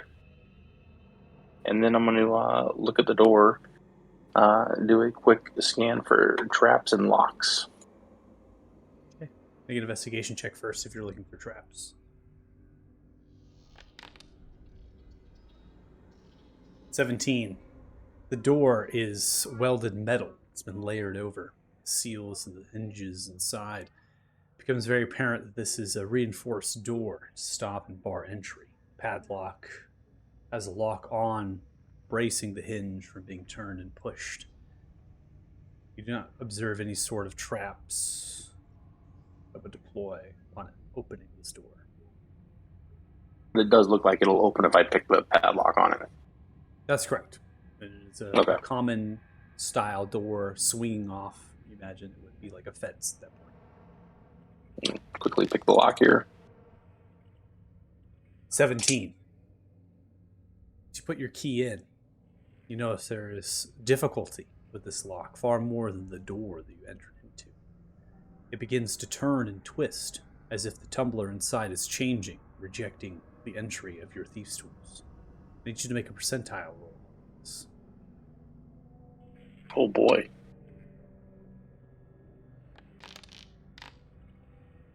37. You notice as your thief's tools begin to break, you pull it back. You observe that the thief's tools have been consumed by the tumblers as they're coming through. They're unsalvageable, cannot be used again. This is bullshit. Oops. Well, so much for disarming traps. How's it going there? I'll make the way back here the same way I came. And I'll say, so that would be a magic lock on the door down there that I can't do anything about, and now I'm short on thieves' tools. So any more traps in the future to disarm is going to be pretty damn tough. You see as Lehman turns and looks towards you and begins to walk. I can bend that. Oh, you can mend my thieves' tools. It will take time, but I can. I will hand him the thieves' tools and say thank you, Lehman. But now on to the bigger problem here. How do we get through the magic lock? With the What master do these- key, of course. The crowbar. As I was trying to do I'll before take I the was so unceremoniously roasted like a chicken. See as Lehman I spends a Sound like minute. a chicken. Real quick, Lehman spends a minute and mends the thief's tools and they're usable again. And goes back Perfect. to the Nice. post defense. You said there were markings on these vases, pots, some sort of runes. It is writing. Runes of Abyssal.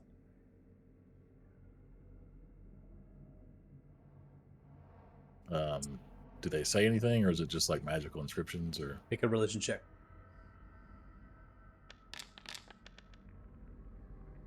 You ever think you'd have so many use of that religion skill there today? I mean, you know, the Might of Pelor. Might have been a little coming through. As you look at the runes upon them, these are prayers spoken to Tamaruk. The abyssal language in them form runic in terms of the spiralized pattern. And discerning if they have any sort of play on the trap. They do not. This is a mechanical trap triggered by the pressure plates and some deployment. The jars themselves are decorative pieces. And they're decorative because all of them, in terms of their prayers and things, are given to Tamaruk and the tome that was described in the scroll that you found in the alchemist room.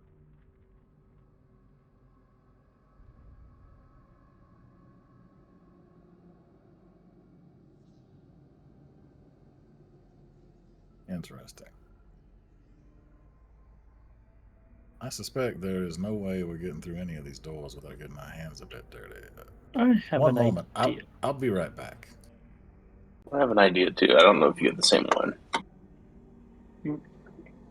Pip is going to go right here to this door, knowing that the trap is disarmed, hopefully. And he's going to lean over to the door and say, Tamaruk. Nothing happens as you lean over to the door.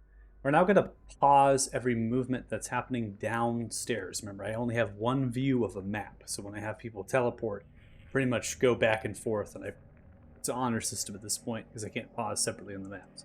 So please do not move your tokens on this dungeon map here. We're now going to go to the cellar level. Kaden, you've gone upstairs.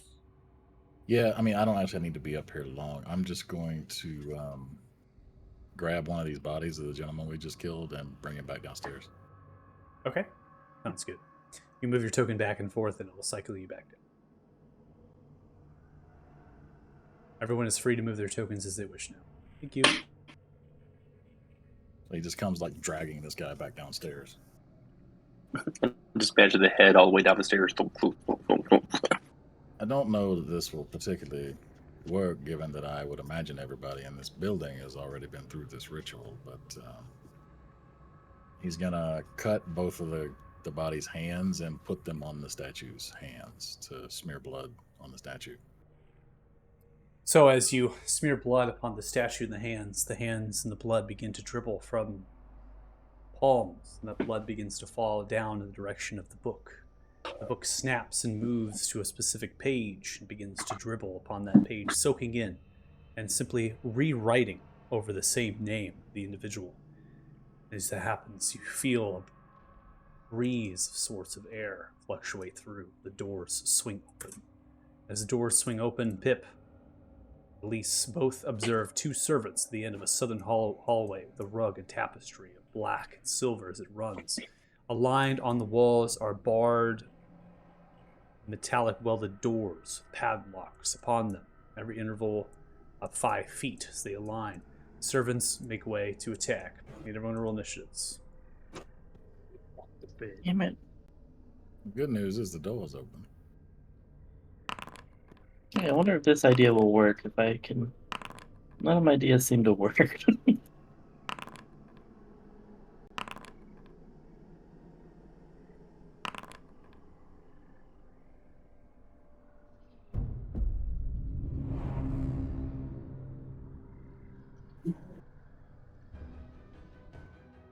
All right, Lance, you're up for round 1. We are in initiative because the door is open on the south side. Now you only can see that Elise has made way to pull themselves away. So Elise was normally looking at the door to the east, prepping, and then watching, and now they're turned south. And now they're simply looking towards south with the blade drawn, the hand at the ready.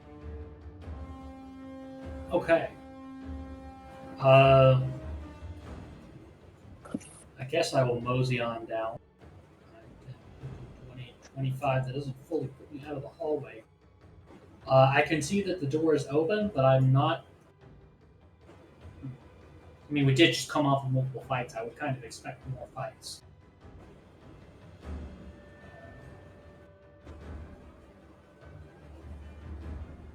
Yeah, I'll dash. Okay. So I'll go into her space and then north 1. Okay. and my turn. All right, ending turn. This is where we now come to the door to the east. The door to the east opens as one of the creatures stares and looks, begins to reach outwards at the flurry of all. As they do, they begin to throw out a spell. Technically, I had told the swarm to attack as soon as the door. I'll allow it if you want to go for an attack reaction from the swarm, but technically, that's why I asked if you want to stay in combat. It's kind of one of the Yeah, things, no, that's so- fine. We don't have to. I just Okay. it's on my initiative order anyway, so we can just. Okay. Just want to make sure I'm throwing out the right one here.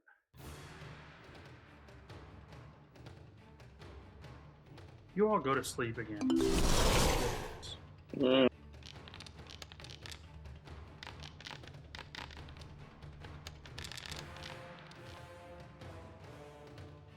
Look at all those saves. except the swarm. Bugs are not wise. The swarm think is they can the swarm is immune to this condition, so it does not matter what they roll here. Elise has failed. They are now frightened. Lehman has failed.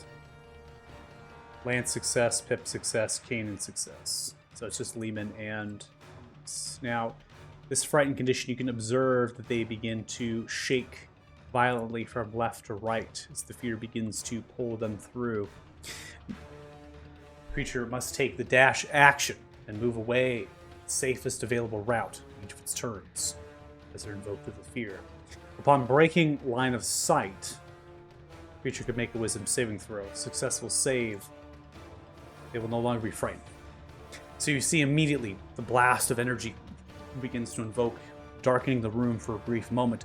The euphoric of that dust and that blackness is upon Elise and Elise. It stays with them. The rest of you shitting it off. You can see they're terrified. They're making ways to run up the staircase because that's the safest possible option. Pip, you're up next. Alright, let's see if this works.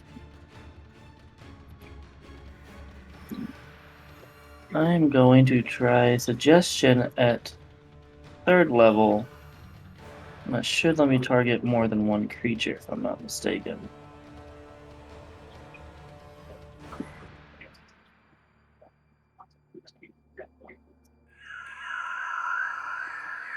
What are you suggesting? You didn't declare it. Suggesting you put down your weapons and go stand in the corner until otherwise. Okay, that suggestion would not work. It's a hostile action against them. So if they decided to grovel and lower the weapon, they would take it as a hostile thing. So remember, the Oh. suggestion has to be something that they regard as not hostile to themselves. Because if they were defenseless, they would be most likely attacked, killed. It could also be not just from you, but also a failure of order from their masters, which would potentially put them in harm's way as well. So you have to think outside the box if you're going to go for a suggestion spell to get them to do something, but simply going prone, lowering their weapon, those kind of things, that's outside the bounds of the suggestion spell. Unless you're not a hostile creature, right? Then they'll end up doing that. But because the door has now swung open and you all are standing there and have not had any sort of conversations, that's the realm they're regarding you as hostile. Oh, that's a. Oh, I thought that would work.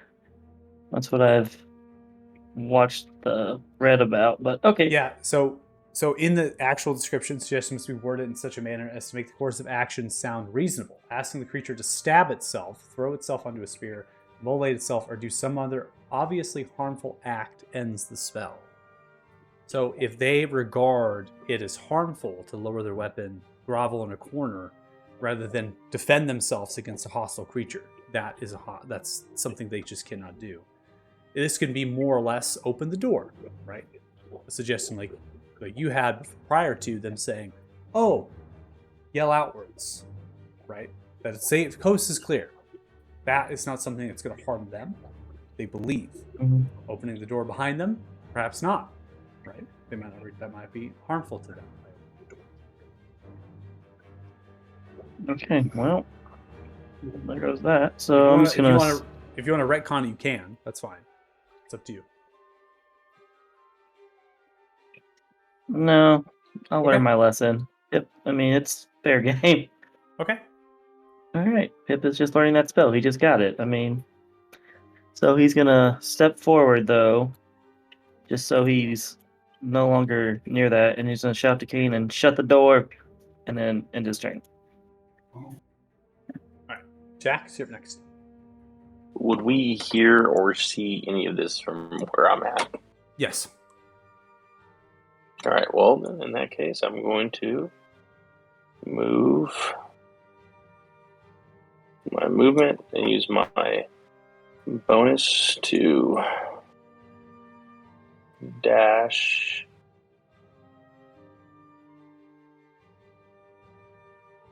Not 30. I have 30. Yeah.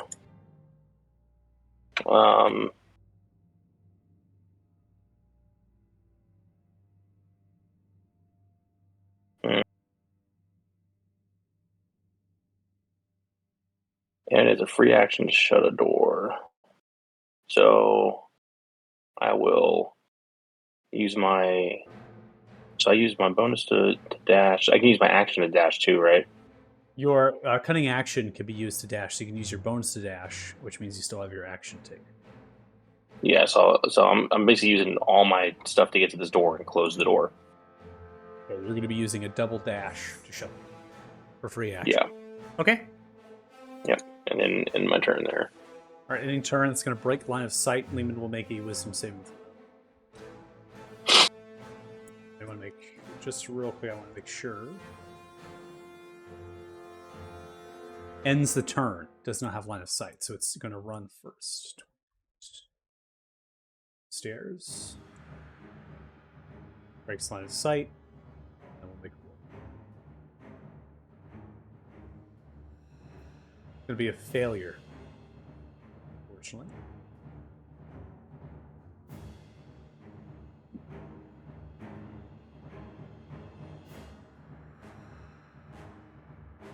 All right, Donlin, you're up next. Alright. Run up. Can't see anything, so bonus action dash. Oh, there's angry people. What's your favorite kind? No, I'm angry. Domin's just gonna start running to them.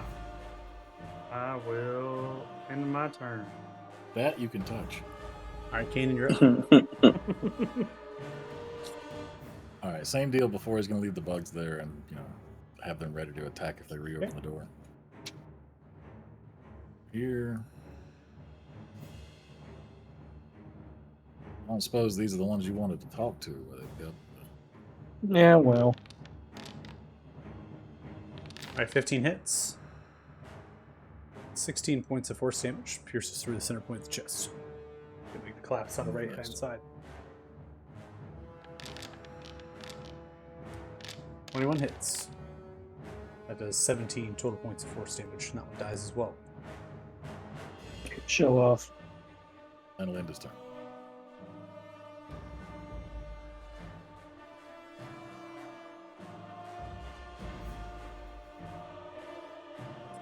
All right, we now come to Elise. Elise is going to break line of sight, running upstairs here. Position them here and make a save. Elise is going to be successful in breaking the frightened condition. They're going to be upstairs. I'm keeping note of their initiative order as well because they're kind of wiping them from the board as they talk. So.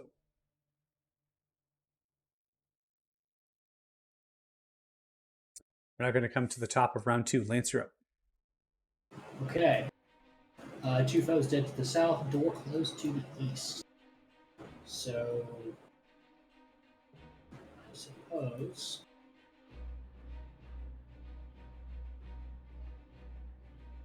If I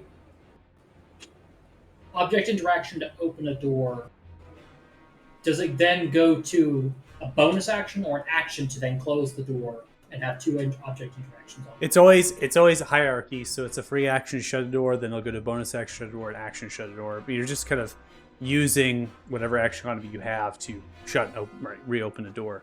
The The thing that's really key here, though, is that if you are going to go that route, you have to be within the space the entire time to open and shut it, right? You can't just like.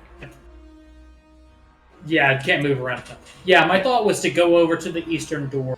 I think there's still some enemies on that side. Go over there, object interaction, open it, do 2 sling attacks, bonus action, close it.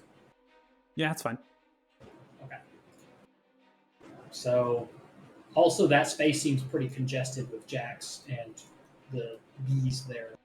So, would you allow me into that space? I don't think I can. I think that you and Jax are both medium. I don't think that you can sit on the space. You have to transfer through that space. You can't ever actually exist in the same spot as a medium. Okay, so that rules out that concept. So, is that correct? Maybe that's not correct. I think it's you can't end your turn there. End turn. That's right. It's end turn in space. So yes, you can go into Jax's space, but you can't end your turn in Jax's space. Okay, so yeah, I just have to back up before. Yeah, I do. Yeah, that I believe that's the official ruling, and just be noting that it's difficult terrain. Right? So when you're going in, that's 10 feet. 10. Yeah. And then 25. So technically, you can't go into their space. Because I wouldn't have enough movement. Because you wouldn't have enough movement to get out. Yeah, okay. Okay, so long story short, it does rule out that option. Then I will go south. It'd be difficult terrain to move through pit space, so yeah, I can't even go farther than that without dashing. I will dodge here. Okay. We gotta get Lance some damn speed boots. Yeah. Is that a thing? Boots of Stubby. Boots of speed. Speed. All right, door swings open from the dark ones. You can see that they are visible. Every action shut it. I'm kidding. You're gonna take. Did you hold action for the swarm to bite? No, I had to use all my stuff. Yeah, for the swarm, I had it. Yeah. Because I didn't have anything else to do. It casts lightning bolt. Fish. All right, 11 is not going to hit the +7 modifier for insect here. Man, you might need to take a look at your 2d10. You did 40-10, then 44. It's a lot of damage in one turn. Yeah, it's You true. can technically do 6d10. Yeah, that's a lot. Top possible. As long as I don't miss. Mm-hmm. Probably just all or nothing. Yeah. Yeah. I'm gonna get it. It's a huge gamble. So this creature here, holding the rod here, concentrating on some sort of effect, is going to open the door, and they're going to Misty Step. And as they do that, I'm not going to trigger an effect because we're going to have a close proximity space. They're going to go Misty Step 30 feet to get onto the other side. Misty Stepping here as a bonus action. And then they are going to opt for a blast. And the blast is in the direction of the swarm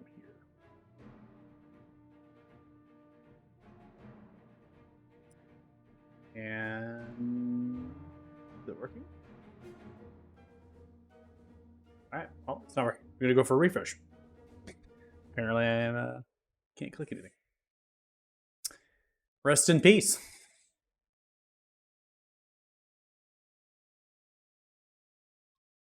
As you're refreshing, Michael, quick question here. Which way does the door swing? The door swings out towards all of you. Oh, Door's man. Coming into the space. Walk right into my trap of getting them out one by one. Let's see if this will work now. Alright, there it goes. Probably just bug. Ouch. That is... What's the AC of the swarm?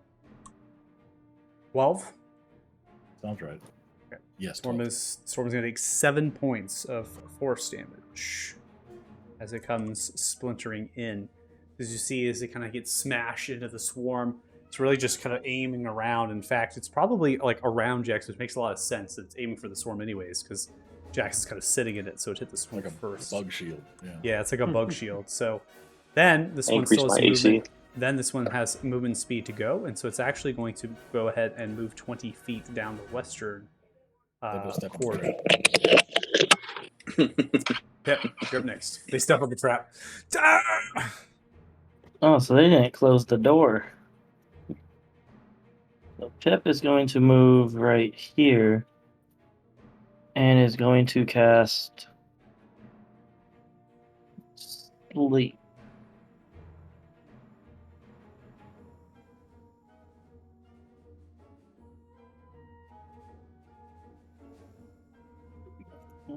Again. Oh, there has to be a target. You're gonna throw down the sleep spell? I am on these guys over here. Is that not? Why is it not working? Oh, here we go. Could be a template that comes out. Right here. All right, so 27 point of hit points here. As you send it out, even though the first creature most likely would have fallen prey to the sleep, these creatures are immune to the unconscious condition. They don't sleep at all. Oh no! I swear, Pip has the You're worst right. luck.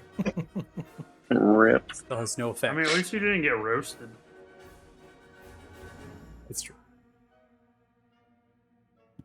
Okay, then. In that case, how many bardic inspirations? I got 2.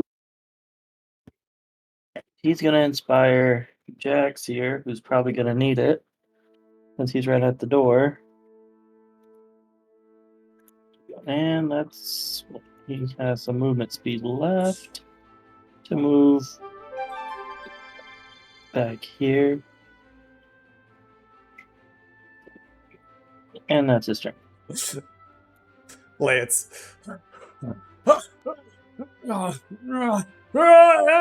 it. Jax, you're up. The beast. All right, Jax, you're up next. All right. I'm going to close the door. I'm going to use my fast hands bonus action to put the immovable rod on the door and the wall so it can't be opened from their side. Okay. You said So- it swung out toward us. Yep. So you're putting the immovable rod, so you stamp it down, begins to extend. The door seems barred in a way from this immovable rod. I'm going to tell everybody that I will stay here and watch the rod. One of the fellows went down the passageway, and I'll point where Donlin set off the traps. And then I'll end my turn there. Actually, you know what? I'm sorry. I'll hold my action for an attack if the door does somehow open again, to throw a dagger at whoever is opening the door from the other side, where we've been attacked from. Then I'll end my turn. Okay, ending turn. We now have a saving throw from Lehman. Lehman is going to be successful, ending their frightened condition. And so they're going to come back down here. And I remember their initiative order, so I'm going to back into the turn order here based on where they need to be. They have some movement speed left, so they're actually going to come here, kind of hopping down the staircase. And having the movement here, I'm going to go ahead and have them end their turn. So doing a little bit, because usually the saving throws at the end of their turn, I'm going to have them a little bit that they're actually able to come down, so we can just keep them on one map. And I think for that, I'll probably just say they're on the staircase then, so they're not blocking line of sight or anything like that. All right. Cycle through. All right, Donlin, you're up next. We're gonna run up to this guy. And we're gonna do what Donlin does best. Stab. All right, you're Donlin coming doesn't for a even do stab. that. 12. It's nimble. It's agile. It actually clings to the wall for a brief moment like a spider walk and then falters back down to its haunches. That's kind of creepy. Come across for another. 18. This one is not successful. In retaliation, you slice through center point of the chest, throws out its hand, and begin to erupt in a glorious fire. succeeding on your saving throw, you deal 5 points of damage to the creature, and you take 5 points of fire damage. Okay. I will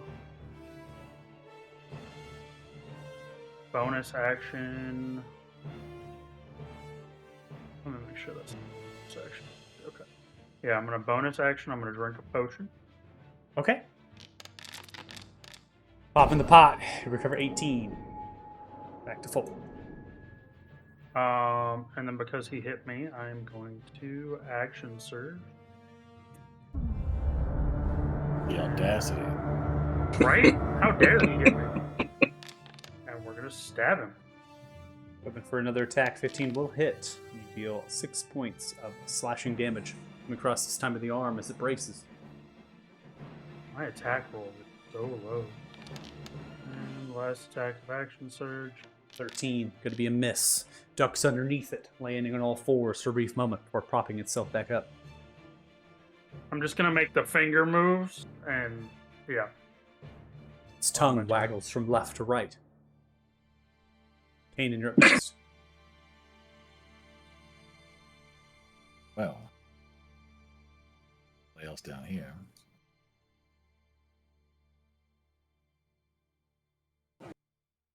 I assume I can attack this. It's just going to have cover, although Donan's small.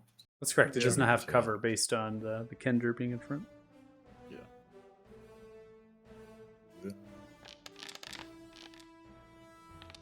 24 will hit.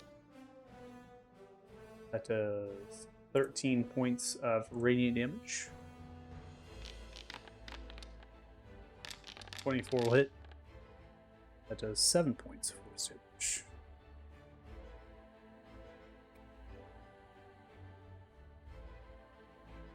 Yeah, that'll end his turn. Ending turn. Now can feel something pushing against the door, suggesting that the other ones on the other side are trying to budget and move it. They are not able. Lance, you're Bitch. next. Okay.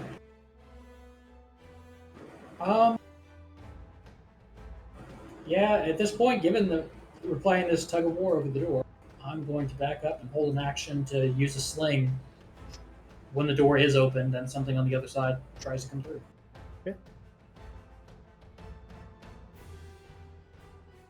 Alright, we now come to this creature in front of you, Colin. It begins to rise up its hands, throwing a spell. His arms begin to sprout outwards from its being into the floor. Oh grabbing no. through. Strength save of a natural 1, you fail. Take 5 points of necrotic damage as the arms extend outwards.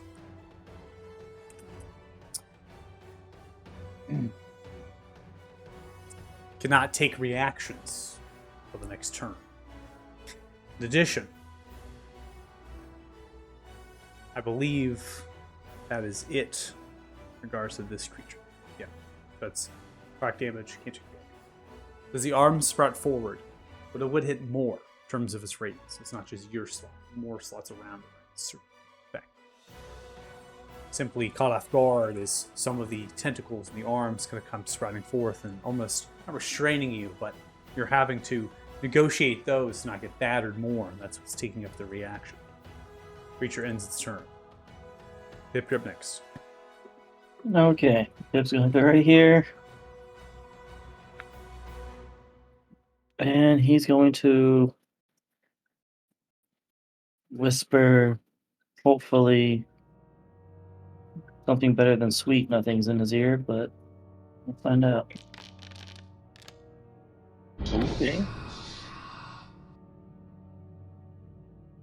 You see as the creature is going to succeed with a 25. It's going to half the damage to 6. It comes none of the after effects. Okay, then I'm going to, since it lasts a while, just in case. Oh no, I'm gonna end my turn. Ending turn, Jax, you're next. I like to think Jax is like starfished on the door frame of the door, like he's holding the door shut from everybody else coming out and saving the party. Hold door! Hold door! Exactly. And I'm going to just hold an action for anybody that may magically or otherwise come through the door to attack them. Now come to Lehman. Lehman is going to sidestep off the staircase. Is going to see the creature is there. And it's going to launch a Ray of Frost.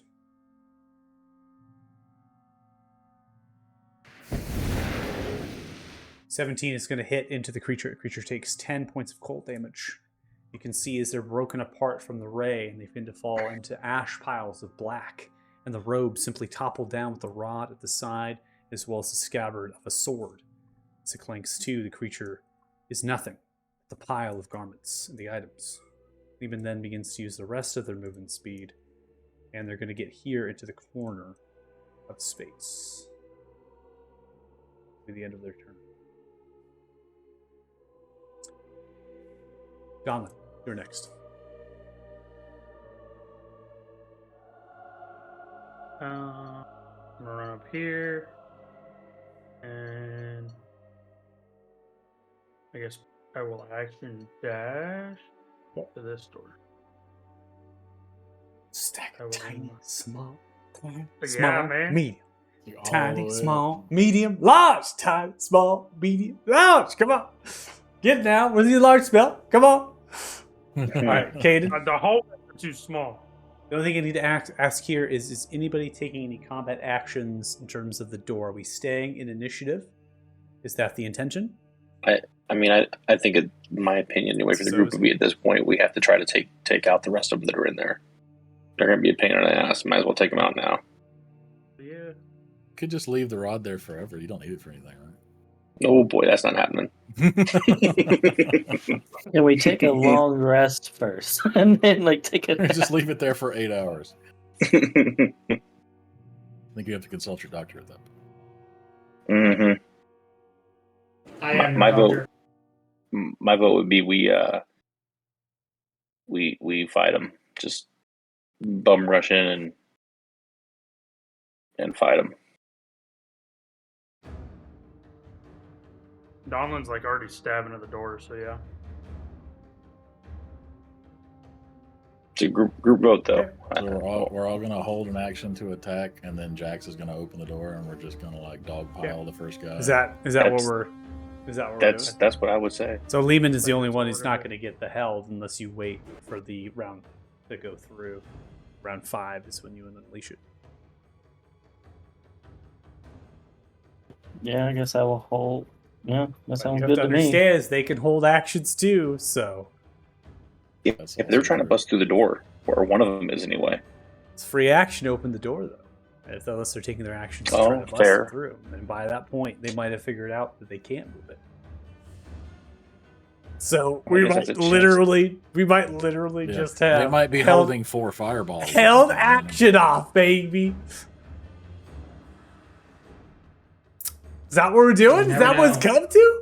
I think that's a bad idea, but I We feel may like have we to could leave just that go. rod there, and we just Yeah. go south for a little while. We go deal with the other problem, and then we can pick up the rod on the way out. And then if they're still there, then we'll kill them.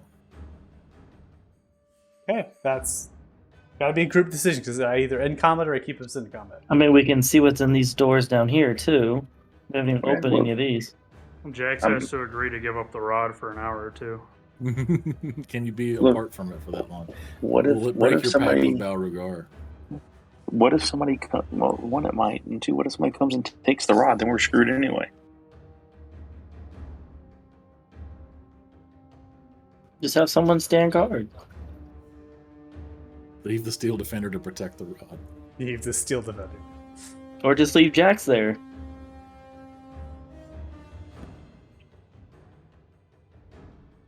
He can stand for multiple hours without moving. He is a robot. Look, I will go with what the group decides this time, but leaving the rod here is asking a lot.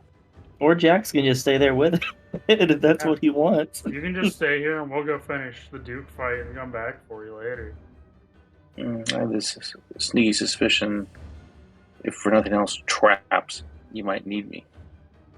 Eh, So I will I will leave the conversely, rod. if you really want to fight them, like we could move down. Everybody could move around corners and break line of sight, and then when you open the door, you'll be the one that gets 4 fireballs, and then we can kill them all. Yeah. Or we can There's only end one person combat. that has to be in the room. We can end combat. We can end initiative. And whenever the door is open, we just roll initiative again. And then, because that's where we're at. We're either you can't have your helds without them holding, right? So it's fair game. And if they're holding and you're holding, right? You got to be That's quicker good than me. standoff. You got to be quicker than me at Foundry. Let's just be real. Okay, gotta be quicker than me because I'm gonna go through the holes at the same time you're doing your stuff. It's gonna be happening. It's just spells. I'm just kidding. We'll have to figure out some process of that. But right now, I think the easiest course of action, and I think what the party is leading to majority wise, is to end initiative, not to hold it. So that's all I need to know. I just need to know if we're ending it or not. So Yeah, if that's what the party wants, I'm fine with that. If nothing else, we could come up with a plan on how to deal with them. all right. Combat has been. Okay, so Pip is gonna go down here and start opening these doors. I immediately take the rod off the door. I'm kidding. Totally kidding. Let's I see will what's totally down get myself. here. I'm gonna go inspect the items dropped by the weird demon mage person thing. It appears these doors are locked, guys. They are indeed locked to convert this creature to an item pile. Do you want to check these doors out first, or go check out the? They Big also door. will have crafting stuff. So give me 1 second while I put it in.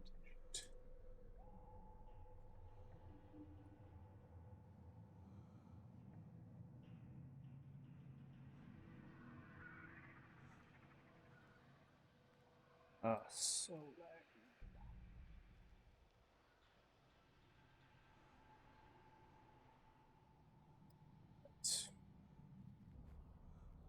Okay, so there is reagents. So case reagents to make spell scrolls and things. There is what's interesting rod. Is there? That's what the rod is. They have a short sword and studded leather. Hey, it's studded leather. Free to interact with the item pile of that creature, and it will prompt you to take items from it. I'm gonna There's a use few armor people that could use that studded leather. Yep. There's also there's reagents for you crafting style folks. It's like a lance special right there. Was that your spear upstairs by any chance, actually? I know you said pickaxes and stuff. Was there a spear up there? Yeah. Yeah. What was that? Yes, there's a spear up there. All right, cool. Hey, don't open any doors. I'm going upstairs real quick. I'm gonna run upstairs and grab a spear. Okay. Going upstairs. Kanan. At the same time, Elise is coming downstairs. Elise is slow in terms of the decision. They seem to do some more investigating upstairs. As they came down and peeked that the door was being barred. So as they're kind of coming down, they're a little bit slow in terms of things, and they're just looking from left to right. Donlin, you're proceeding back up. Yeah, I'm just gonna run upstairs and grab a spear. So now that you're going upstairs and going to that armory and looking for a spear rather than just taking in, you're now looking and trying to look through the weaponry. Something you see which catches your eye as a smith and hits a little bit hard. Do you notice that Captain Keelut-Yan's rapier is held in one of the racks? Oh. Oh. All right. I'm gonna grab that as well as a spear. I'm going to go ahead and drag in the spear into your inventory. It's just a common SRD item. So I will do that, and then make sure. Do I notice? Because these guys are all using short swords and daggers and stuff. Do I notice anything of the rapier as the well. crew's weapons beyond just Captain Keelut-Yan's? Like, do I notice other weapons in sheaths? Nothing. What catches you right here is that the scabbard, right? That's what I'm hinting at. Is Mhm. that it's in the scabbard. Yeah. You do not see any of the other crew member weapons and scabbards and things that are here. That's what I'm kind of saying, is that it's one, like, it's a standard rapier. There's nothing special about it. And that's why it stands out, is because now you're shuffling through the weaponry and you see, you're like, oh, that's a scabbard. And then you look at the handle and you're like, that looks like the same rapier that Captain Gilligan. And I'm Okay. giving you that because you use smith's tools and you make weaponry. And so you might have an eye for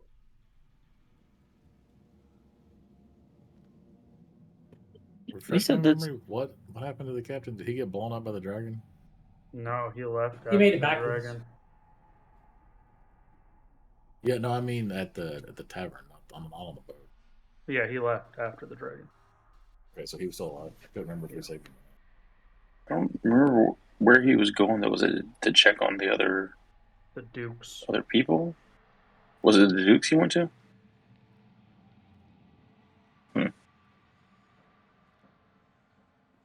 You said this. He was. I thought he was going to the Dukes and then to consult with important members of his crew. I think was the Quartermaster or exact whatever? terms. Yeah.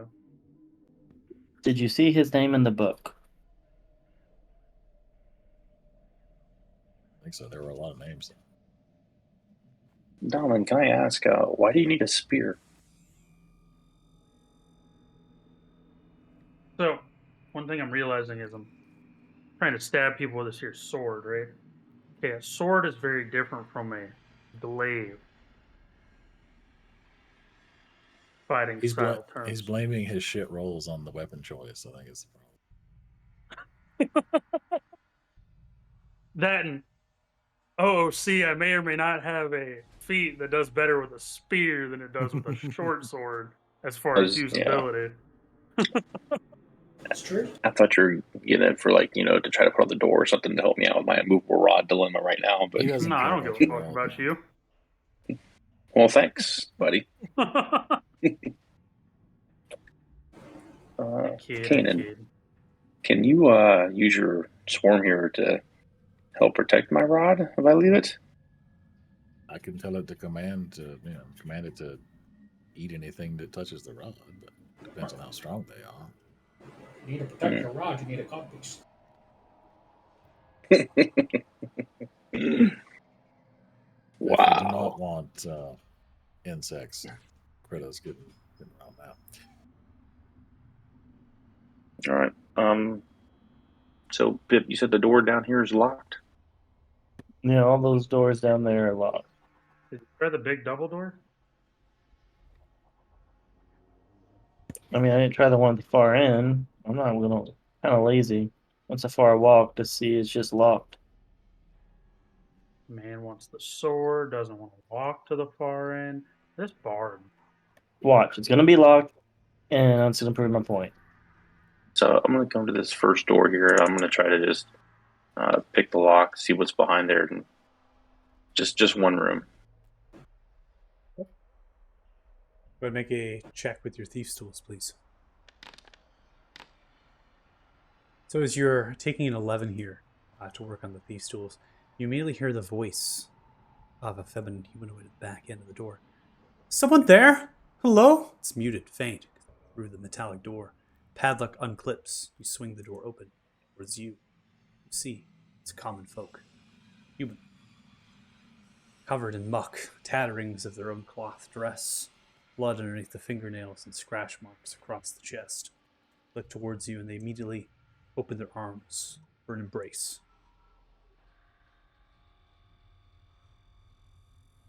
Do you accept it? No, not after everything we've seen down here. I slammed the door. You push them back and you slam the door. Please help me! Please! Maybe in a scream, I take a step terrified, back, shrieking in I'm- terror. And I say, Pip, it's for you. I believe we may have found the future human sacrifice. It was like, okay, Do you think the captain is down here? He may be helpful. Look towards. I think the captain They're is cowering backwards dead. a little bit as they, please help, please help me. They look and see there's more of you as they wrap their heads around. Saviors, please. hey Elise, do you know this person? See as Elise begins to walk through stairs. I do. They are the wife of Thomas, a miner, the Rock Mining Company.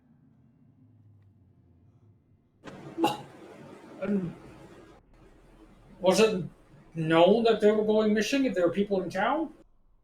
Turns and looks. You see as Goodwin speaks. It was Thomas who did this! Stares in disbelief, crying, tears held back from dehydration. Okay, so I think we have a case of people getting replaced with or mind controlled. And we should probably get these doors unlocked to see if there's people there and then get them out. Ooh, yeah. I think the safest place for them right now is actually here. What? I believe the way upstairs is Disagree. clear. They could just. Yeah. Yeah, just have Elise. If we can just have Elise take them all, since they probably know her and trust her. I mean, at least that way they're free if we fail down here. At least looks Because if we towards die, you. then they'll still be locked in cages. At least looks towards you, Pip. I'm not leaving. I'm bound by duty.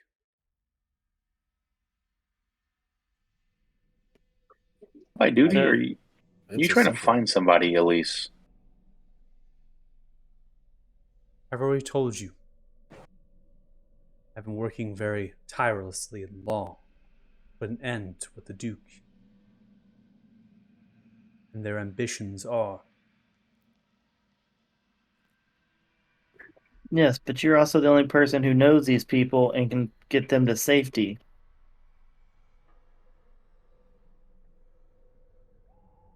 Looks from left to right. Their safety is of none of my concern. Okay. We should still open the doors. They can Yeah, get out. regardless. It's they're not better very off. hard to get upstairs. All they have to do is walk up a set of stairs. I think they'll be all right. All right. That's what you guys want. I'll, how many Leaving doors? them here. How many You doors don't, are you there? don't need to roll checks for each one. We're going to take your Yeah, that's what I was. and I will unlock the need doors. You're 8 free to. Thieves' tools checked right now. Well, As you open the there's the cat. doors, you can see some of the townsfolk, some of the miners and individuals, tired, dehydrated, the bones and skeletons of others in the backdrop of some of these small cells. The captain, very wounded, pressed against the door to hear. And you open it. They look straight. They go in for a punch at you, Jax, as you open the door. They come in for a large punch. It's just for cinematic story. You're able to get out of the way of it. Captain looks, fuck me. Fuck you. What the fuck? Before you start cursing at us, Well, that's not very here's grateful. this, and I'm gonna hand him a rapier. Oh, you His found it. rapier. Bertha, I missed you. Let's put the scabbard around. And I'm going to hand him one of my 2 healing potions. Oh no, I only have 1 left. I'm gonna hand him my healing potion. Nonsense. We picked up a couple in one of the rooms upstairs. Here. I didn't know that. You didn't All right, tell you anyone can't, that. can't trade to an NPC, so I'm just going to drag the potion manually. You'll have to reduce it from your character sheet. So you're giving him 1. Yeah, I'll reduce it from mine. It's just a common push to heal. As all this is going on, the captain's starting to drink it. Gain 17 back. How did you end up down here, Captain? Can you explain this to us? What can I explain? How does it look like I got fucking down here? There's a crazy shit happened at the tavern. Pete, I went to go speak to the Duke. Seemed like a pleasant conversation about when the Talthars were supposed to arrive. Started to get a little weirded out. They started hinting at certain things. So I went to walk out. Then I was ambushed. Knocked unconscious. I killed one of their servants, though. I mean, I'm just trying to get to the bottom of this. You want to keep on being a jackass? I can just close the door and lock it again. Oh, it's going to be like that now, huh? So it's I mean, first, you're the one- welcome. Second, you're welcome. There you go. You're welcome. Is that Okay, what you want? That makes me feel better. Awesome. Makes me feel better. We're done. I'll leave him. I'm tired of dealing with this jackass. Is this door down here locked too? You come Hey, to the door and you can see that there is some sort of lock underneath it. And now, pressed, both of you here in the silence of some of the folk who are being released, they begin to pull themselves into the chamber before. I'm not going to move their tokens. I'm simply going to just make that so you can't see them anymore for that visual of them kind of going toward the chamber. That's where the staircase is. In addition, I'm going to do the same thing for Lehman and the Steel Defender, so I don't have to move their token repetitively. Elise is pressed forward now, coming into space. So Jax and Donlin now in the absence of sound, you can hear ritualistic chanting on the other side of the door. The sound isolated from the thickness of the stone here and of the chamber lies in. Ritualistic chanting is an abyssal. The name of Tamruk comes through multiple times in that chant. Hey, Captain, can you get these guys out here and then notify Paylor or Paylu what's happening, Yeah, I can do please? that. Yeah, no problem. He's the only one I think we might be able to trust. Turns back around. Don't get yourselves fucking killed. No promises. No promises. Begins to look to the rest of the folk. Come on, this way. Begins to rush him outside. Okay, who's opening that door? All right, Donlin, is the door trapped? I'm just gonna open the door. It's locked. We just went over that. Master key. That's how Donald tries it. He's just like, I don't know. You're the unlocked person, so Oh my god. All right, I'll just hey guys, Donlin said we're good. I'm just gonna unlock the door. So I'm gonna go straight to unlock it. Since when does Jax trust Dom when it comes to I 100% don't, but it'll be good.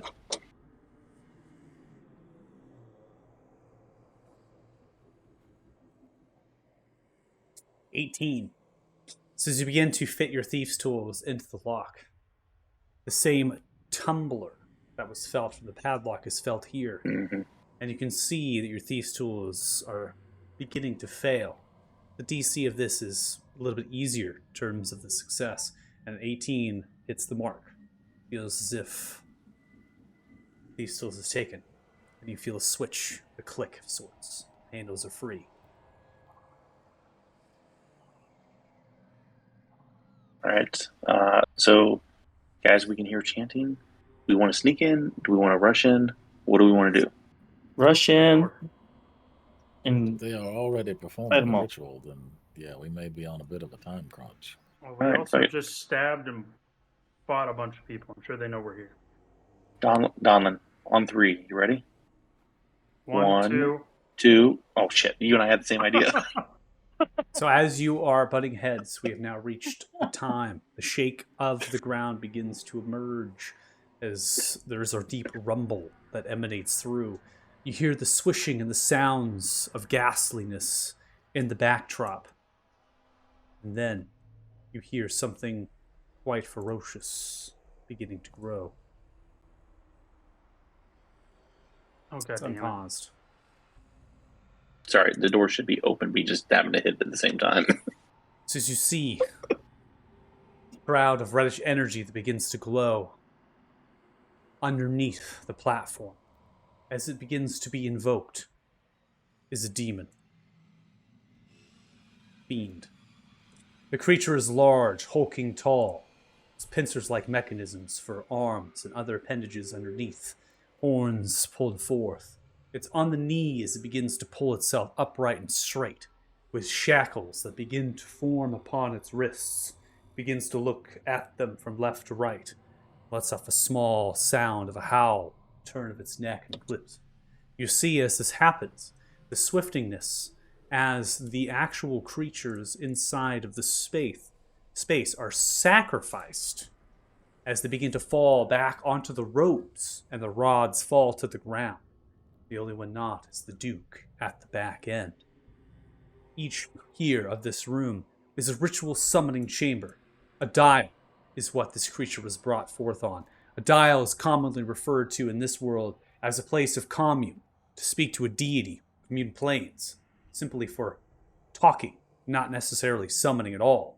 It seems that this one has been particularly turned into what it is through multitude of work podiums placed with the same books now put into context of more of the finer details that were found in the spell scroll, specific chants to be spoken, to be used. The creature, as it's brought forth with the rune underneath, that rune begins to collapse, and it seems as though the portal, or whatever summoned it here, has ended. See as the Duke stands and opens the hands. You're too late. All of you are mucking about. I've moved up my timetable. The Duke rises themselves to unleash magic, or pointing at the corridor. Soldier, kill them. See as the creature turns and looks back and then looks forward at all of you. Need you all to roll initiatives.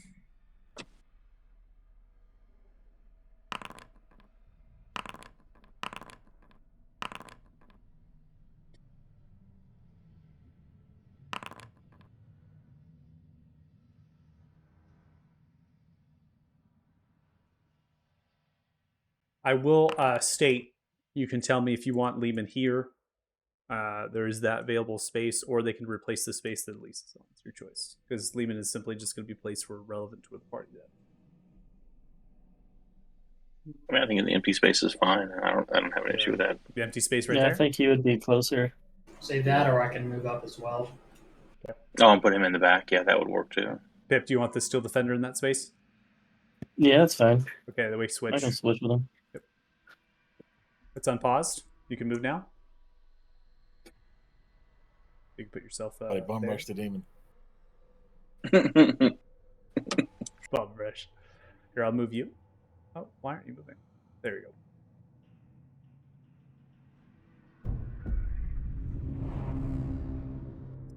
We're now going to begin combat. Round 1. Donlin, you are up. Now, before I begin, I will make known, so I'll retcon before I initiate combat. If you do, remember, we have dynamic initiative. Okay? If you do wish to have your initiative placed at a lower value in the turn order, you can. Okay? So, up to all of you. All right, so I'm going to take 5 seconds. Anybody going once? Going twice? I'll move past Jax to let him, since he's in front of me, just down, like, move me down one rung, basically. Okay, I'm going to do 16 with the fraction. You're going to be underneath Jax, but above Pip. Correct? I mean, I would go down as far as past Lehman. Like, I'm okay with going last. If I can. You just you have to state a number because you do not know the enemy NPC. Oh. You do not know their initiative, so I just need a number from you. So I'll go right after Lehman, whatever his, or whatever. Yeah. So you want to go 4? Yeah, I was gonna say if he did 5, he would still be Yeah. after Lehman. 5.12. You want to go Yeah, 5? I could do 5. 5.12 the fraction. Okay. Yes, that's all right. Okay. I see what you're saying. It needs to be actual number. Okay. It needs to be an I think you- actual whole number that is put to. Gotcha. I thought you were talking about number of order. I'm like, Yeah, because you don't know where Yeah. they are going to be for their thing. They both Is this rolled solid? ones, obviously. All right, everyone good? Mm-hmm. All right. All right, Donlin, you're up. Round 1. All right. I'm going to step into the room, and then I am going to a bonus action. I am not going to bonus action because my game set wake out. Oh, pressure. We had a major freak out. I've got to figure out what's causing that grace. You randomly get a gray screen. Is that? Yeah, it like reloads, and then I get a gray screen, and I can't do anything. Anybody else get that behavior at all? Nope. Those Common things. common with a memory leak. So if there's a memory leak, it'll skyrocket and it'll turn you to a gray screen. I also haven't been on my home PC in like a month, so Gotcha. All right, Donlin is giants mighting, running in full bore, growing, begin to size up this creature. Yeah, we're gonna swap my shield. And spear for the glaive. We're going to strike. Come in with the glaive. It's going to be a 15, which does not connect as you swing through. One of the pincers grabs under your glaive and pushes it back. All right, we'll take the second attack. Coming across with a second, whirling it back and forth. 14 does not connect either. Now blocking and parrying with one of its pincers. All right, and that was bonus action and my attack. So yeah, I'm just going to end my turn here. We now come to the Duke Umrianerillo. Duke Umrianerillo is going to move 15 feet to gain line of sight. As they begin to invoke a fireball.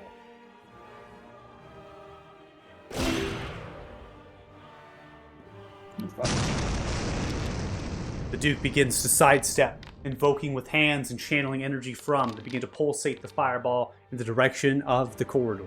As the corridor begins to erupt in a fiery glory, prompting you all for saves. Donlin, 21 success. Kanan, 19 success. Jax, failure with a 9. Elise, success. Lehman, success. Steel Defender, fail. Pip, success. Lance, success. Total damage is 27. For those who have succeeded, it's 13. Applying right now.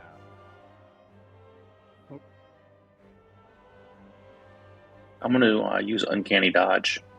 Did not uncanny dodge a fireball. Has to be a source of a melee attack. Cannot be all damage. Oh, you don't have evasion yet. Yeah, No. evasion's what you want. Yeah. Since when an I thought I could attacker use- that you can see hits you with an attack, you can use your reaction to half the attack's damage. It's not an attack, it is a spell effect. You're prompting for a saving throw. So uncanny dodge can be used in this endeavor. Next one. Okay. Okay, so as the fireball erupts, you see as the Duke holds the hand, pulls it back, clutching it, and they are going to end their turn. Lance, you're up next. As he ends his turn, I'm going to reaction donor. The DC 14, the Duke succeeds with a 17. Oh, do not fall prey to the stone room. It was worth a try. Let's see. So I cannot move up because it's difficult terrain to move through friendlies. Can I? Is Donlin completely blocking my view of the creature, or can I attempt to attack the creature? So the ceiling the height of this sticks. space is very towering. This accommodates about 20 feet or so in terms of space. Donlin is actually 2 feet shorter than this creature is, so you actually can see this creature. There technically is cover being applied for a value, so you'll have to negotiate that. But Donlin is a pretty large creature at this point, and so is the creature in front. Best thing I can say is that Donlin is shorter and also down the stairs of the dial, and so I'm going to put it to half cover in terms of ruling. Okay. Well, that's my best and only option, so I will do it. At disadvantage.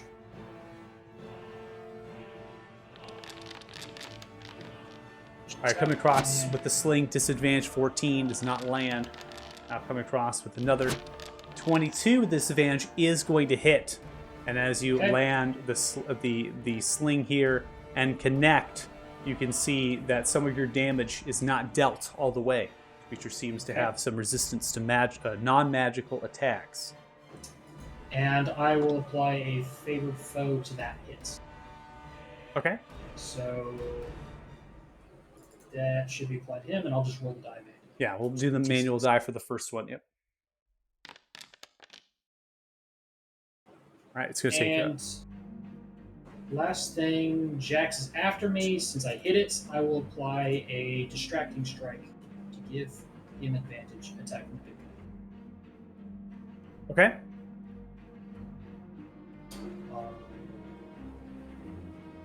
Distracting strike. Oh, good.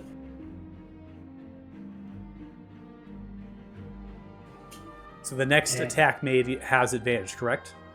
Correct. That's And then what the that is. D8 is on the attack roll, That's yes. Or That's damage. Sorry. damage roll. So D8, that the whole 8 will be on the damage roll. Cool, awesome. Yes. Yeah. So a total of 6 plus 4 plus 8 damage on that creature. Advantage on the next attack, Okay, okay. and that will be my turn.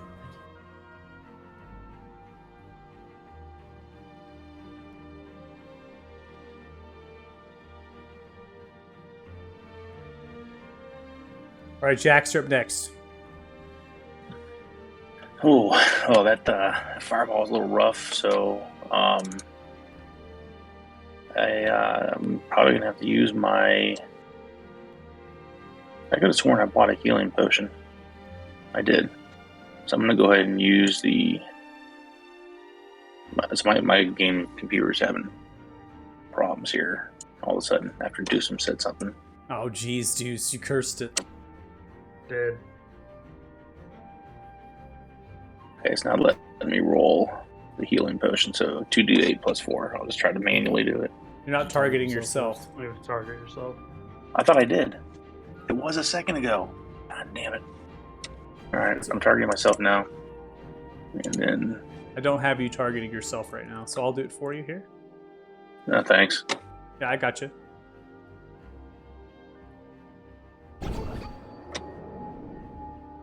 There you get 16 back.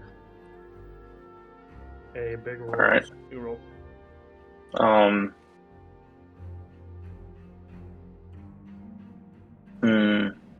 What are these? Are these like pots or? They are decorative what pots. are these? Yep, they're the same decorative pots that were observed in the other space. They have different rune patterns on them, suggesting different chants and rituals. And this is a pretty big table that they were casting on. In front of you is a dial. It has a 3-foot staircase that leads up to that dial at various points. That is where the creature has been brought forth. A dial is a term used commonly in terms of connection, communing with a deity or another plane of existence, in terms of an individual, right, across the things. Like kind of like an astral type connection, but it's done so in a place. They have changed this, turned this into something else, and by that forth, they have brought forth some sort of soldier from the domain of Tamruk. All right. Well, how long we're going to live through this, but I can't be stuck in there, so I'm going to move in. That was 5. Oh, man.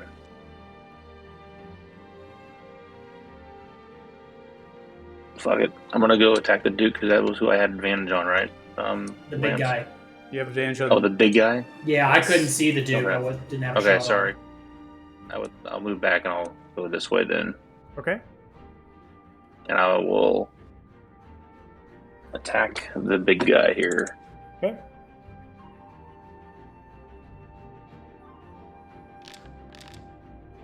All right. You can do Advantage didn't.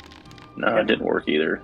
Well, it's not going to hold on to the advantage. This is for the die roll. So just get another attack in. We'll see what you get. So 11 is going to be the advantage attack here. The 11 is not going to be a success as you come through. The creature sees you step forward, turns its body and curls with a hulking spike of its reddish flesh, armors itself.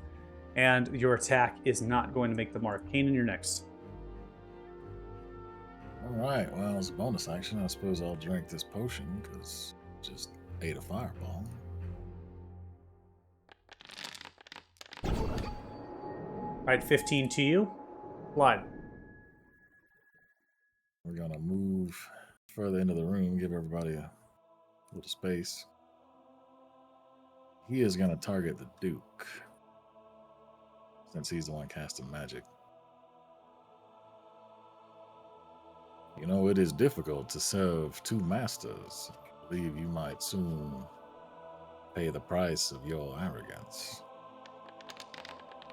All right, firing off the first here is going to be a 26. They're going to prompt for a shield. Use a bubble around themselves as a reaction. 26 is going to still hit through the shield. You deal 12 points of force damage as it extends through. The second one? Maybe. Oh, I think we're bugged. Yeah. Like stuck on work order right now. Starting to go through on mine, I think.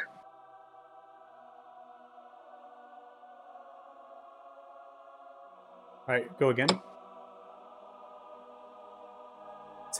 This happened before. We put it's something to do with the reaction condition. I really don't know why. So I'll remove it there. Ooh, whoa. that a 2? That's a 2. Yeah. All right, so you get a 9 there. So it penetrates onto the bubble, kind of hits into the shield, and then kind of shears off. That will end his turn. All right, we now come to Lehman. Lehman is going to step forward and get into the room in space. I'm going to opt for them to do what Lehman does best because there's something in their backstory in terms of this. So I'm going to have Lehman come in front of you here. And they are going to attempt to use a fairy fire, which is what they've been doing in the past. And I'll aim it kind of in the back direction here. Okay, the creature has failed. The Duke has succeeded. Nice. I think they have 10 more feet of movement, so they're going to come right onto the Duke. And then as a bonus action, the Steel Defender has 40 feet of movement, so 10, 15, 15, that's 30, and that's 40. So they can get a rend on to natural 1. So the Steel Defender is not going to be successful. You see as Lehman moves, drawn to the attention of the caster, very robotic-like, as they're drawing their swords still raised, and the prompting of the Steel Defender running the fairy fire, completely ignoring the creature at the center point. It seems they've locked on target, particularly for a reason. Yep, you're up next. Okay, so Pip is going to move. Maybe move. There we go. Right here. You can now see the Duke. He is going to whisper sweet nothing in the Duke's ear, hopefully. It does something.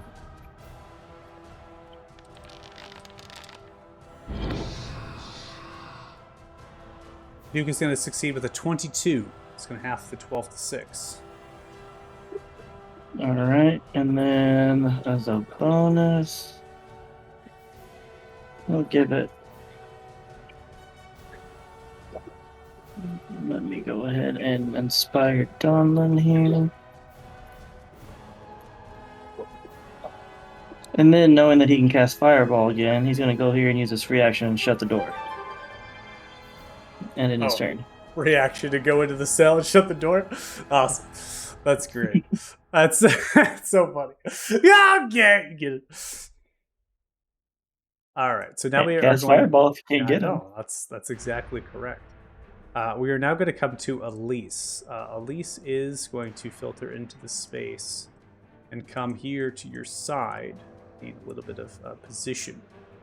And they are going to attempt to cause fear onto the Duke. You see as they erupt, and as they do, their eyes turn into black. The smog of a fiend begins to unleash some spectral figure of some different domain, plane of existence. Begins to prompt in the direction of the Duke, and the Duke is enthralled with whatever it is, and begins to shake their head, falling prey to the frightened condition.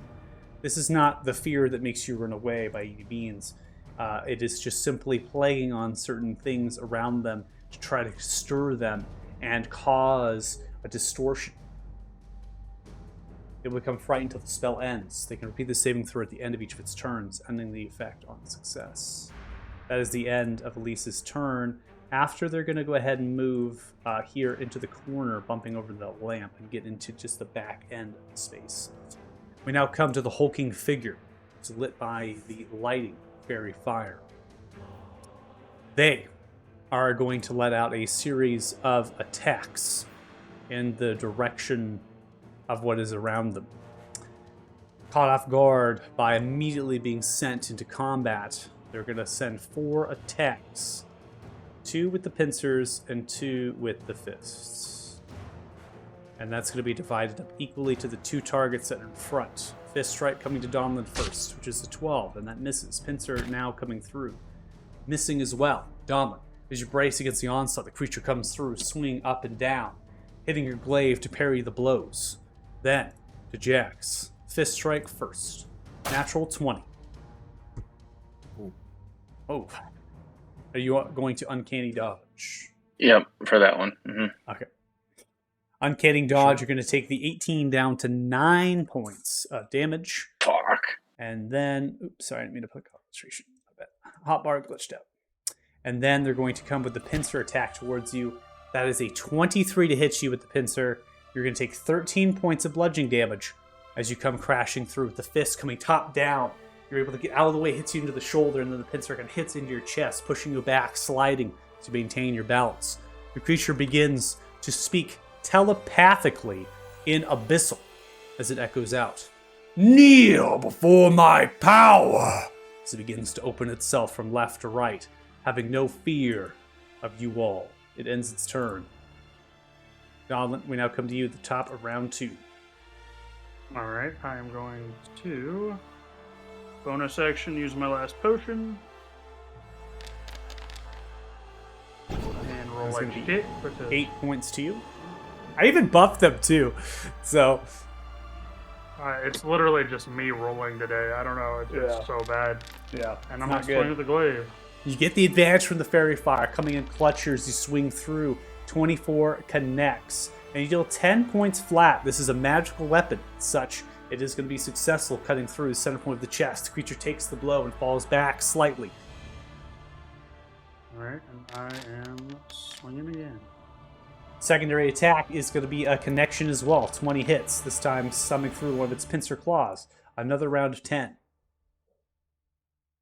It is still barely injured. Okay. I'm actually going to, on that hit, enact Fire Rune. You enact the fire rune as you begin to fall. The creature is going to succeed with a 17 against the DC of 14. So you begin to shackle, it breaks the shackles. It yells at you telepathic. I have a master. And as such, you could see the burns beginning to come through, and they barely take any damage from the resistances to fire. Alright, alright. That'll end my turn. Ending turn, we now come to the Duke. The shield ends, and they begin to stretch, looking around from left to right. They are going to go for a Misty Step to get away from Lehman. It's the bonus. They then begin to look in the direction of Jax, holding up their hand for an Eldritch Blast. At disadvantage, Jax, it'll hit you with a 19. You're going to succumb to 9 points of force damage and are knocked unconscious from the blast. Set up with the left hand. They begin to be terrified from the fears, running from left to right. And they do not say anything on their turn, repeating the wisdom saving throw at the end. That is still a failure, and they are still frightened. Lance, you're up next. Okay. Let's see. We can 10, 15, 20. Oh, excuse me. 20, 25. Do I have a clear shot to the Duke? Yep. Okay. Yeah, cool. I am going to use my second of my 2 poisoner vials that I prepared to prepare 3 stones with poison, Okay. and then I'm going to make 2 attacks against the Duke. Okay.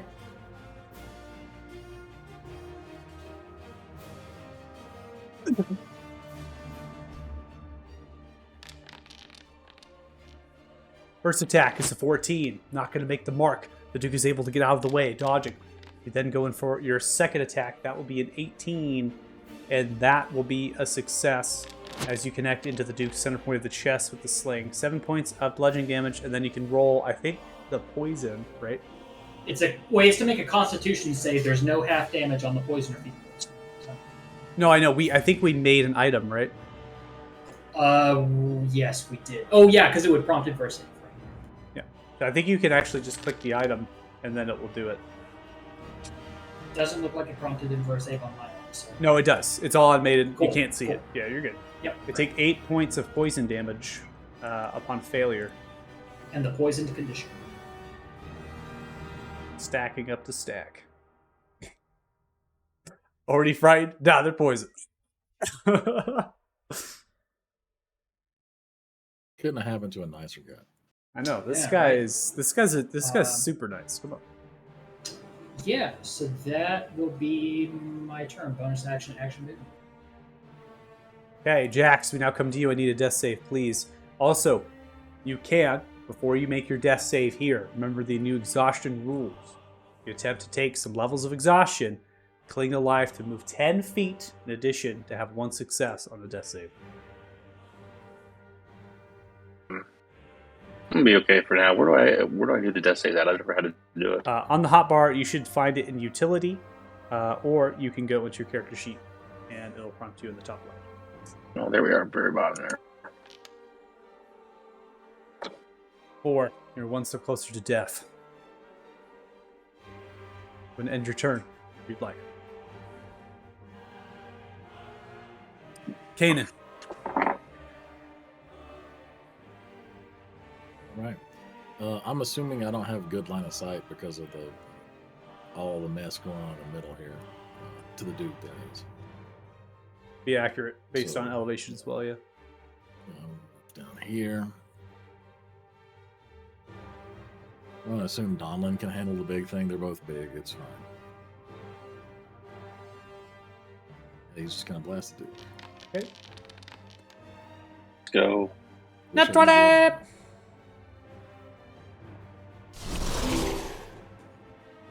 They're going to hellish rebuke you in response.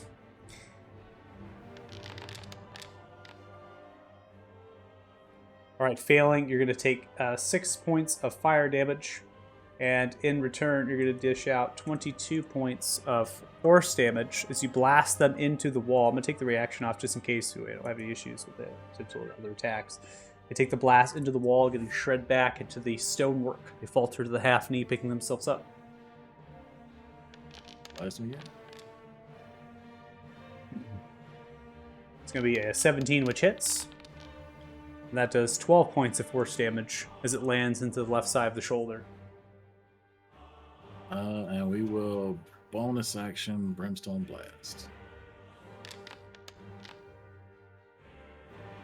Going to succeed with a 16 against the 15. There's no after effect for the blast. I believe it's a straight, they just kind of light on fire, right?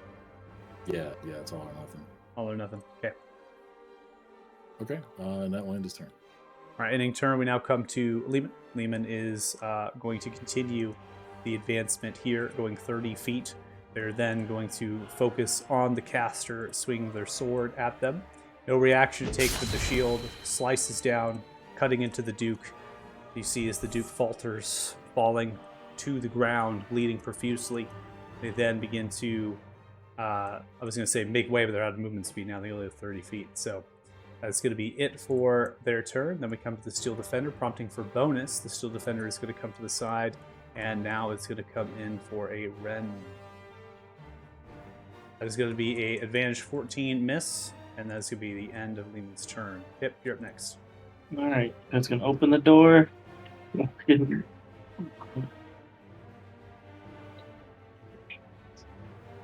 Gonna walk in, see what's happening.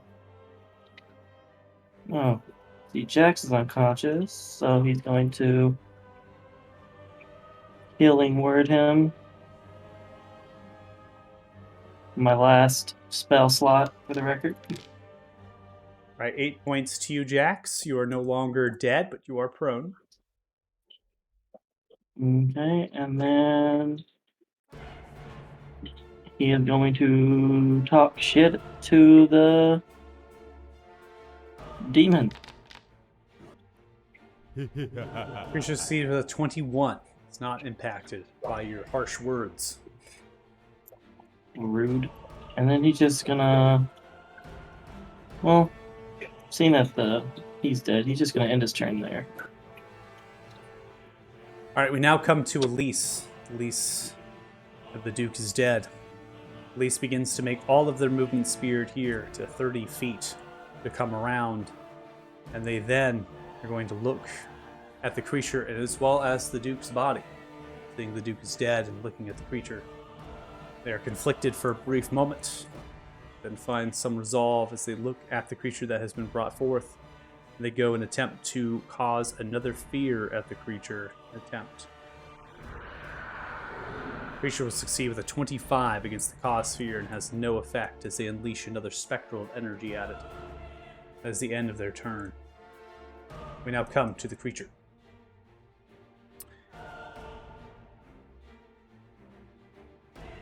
On the start of the creature's turn, the creature begins to cast magic outwards from its hand, and they begin to unleash. Here, hold on, real quick. Make sure this is done correctly. Okay, go ahead. Fantastic.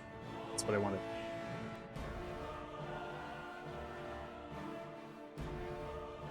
Damn it, I knew I should have went back into the room. Or close the door. Okay, so it's blocked by the wall, but Jax and Donlin, you're going to be included in this because it's a sphere. For some reason, it bounced off the wall and sucked itself back. Just trying to get it so it would So wisdom be saving relevant throw. Space. I need a wisdom saving throw from you both.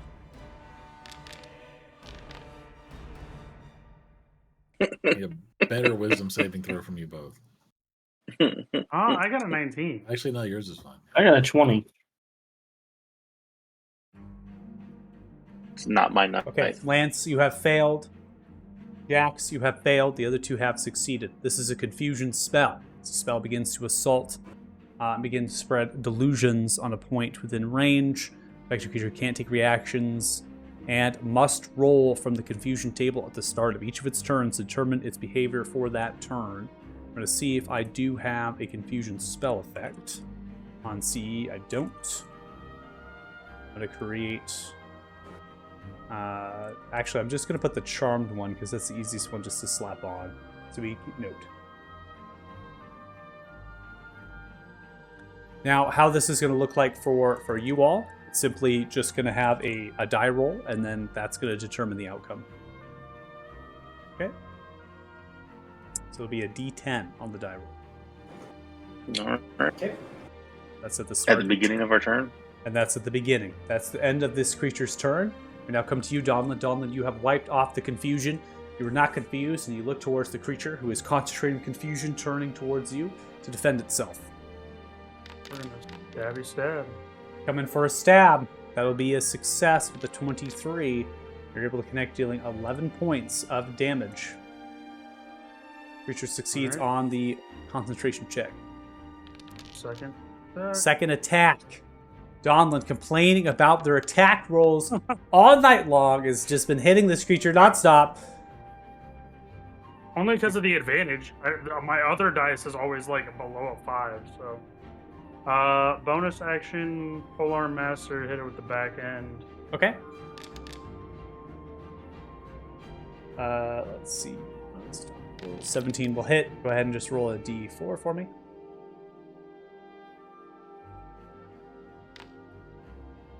All right, So and that's 8. not with the giant smite damage, right? Right. Okay, so it's 8 points. Mm-hmm. Still concentrating successfully as the onslaught of this battle of giants happens in front of you. I will end my turn just staring it down. Ending turn, Lance, I need you to roll a d10 for me. Yep.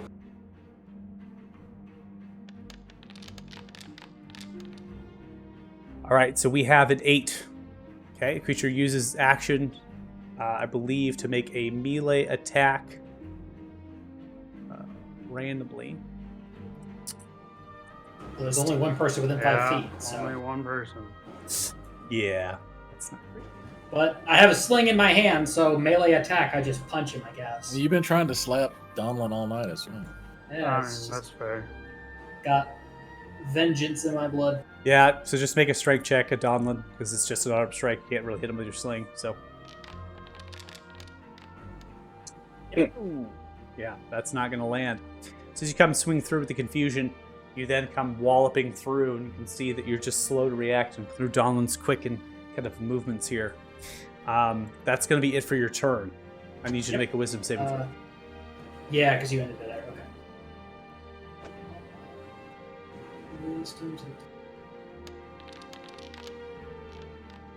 Solid. At the end of your turn, you're no longer under the effects of the confusion. You're snapping back to it.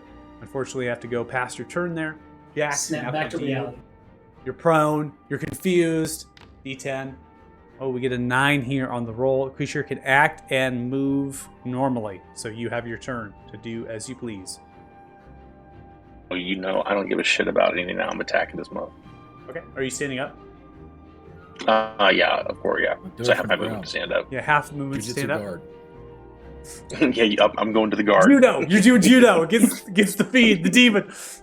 You get the leg, but is it the leg thing, right? Yeah, it's the guard. Is it a... I'll just roll. Here you go, dagger attack.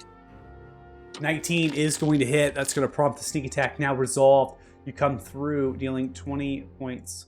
Now, is the sneak attack damage force damage, or is it piercing? I think it's... I thought it was weapon type. It's technically I think sneak it's- attack damage. It doesn't actually. Is it have a really? type.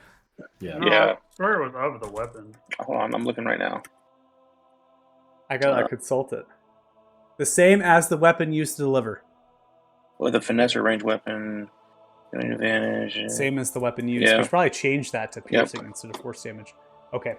So it is going to be 10 points of damage here. And then I will use my bonus action to disengage, and the rest of my movement, another 15 feet to move back toward Wow. Lance here. This creature has Sentinel. So sorry. Just kidding.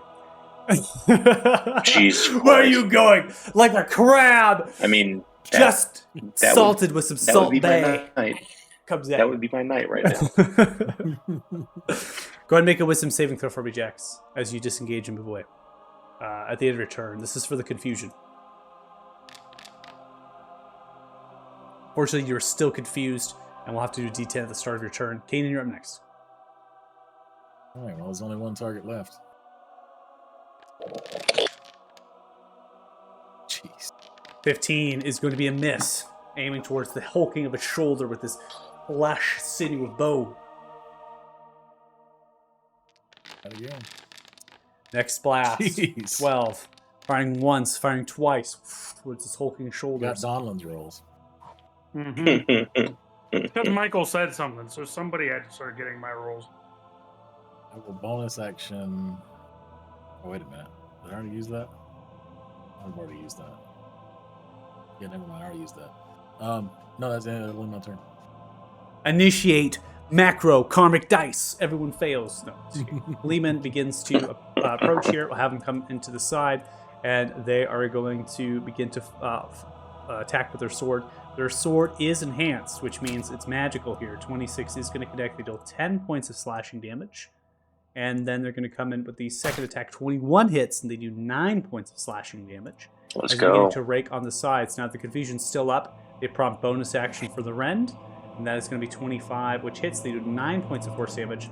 And then they're going to work the Steel Defender to prompt for reaction in case the creature attacks on its turn to try to impose a distraction as such, as the end of Lehman's turn. You can see the creature is now badly injured. It's bleeding and sizzling blood. As its blood falls down into the dial, it's sizzling and vaporizing. It's rotating from left and right, crashing into the dial as it's being onslaughted and attacked. Pip, you're up next.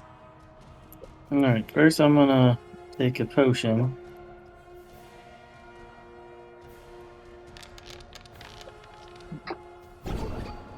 Alright, 18. Well, that's something. Did this guy do a sweeping attack? I was behind a door.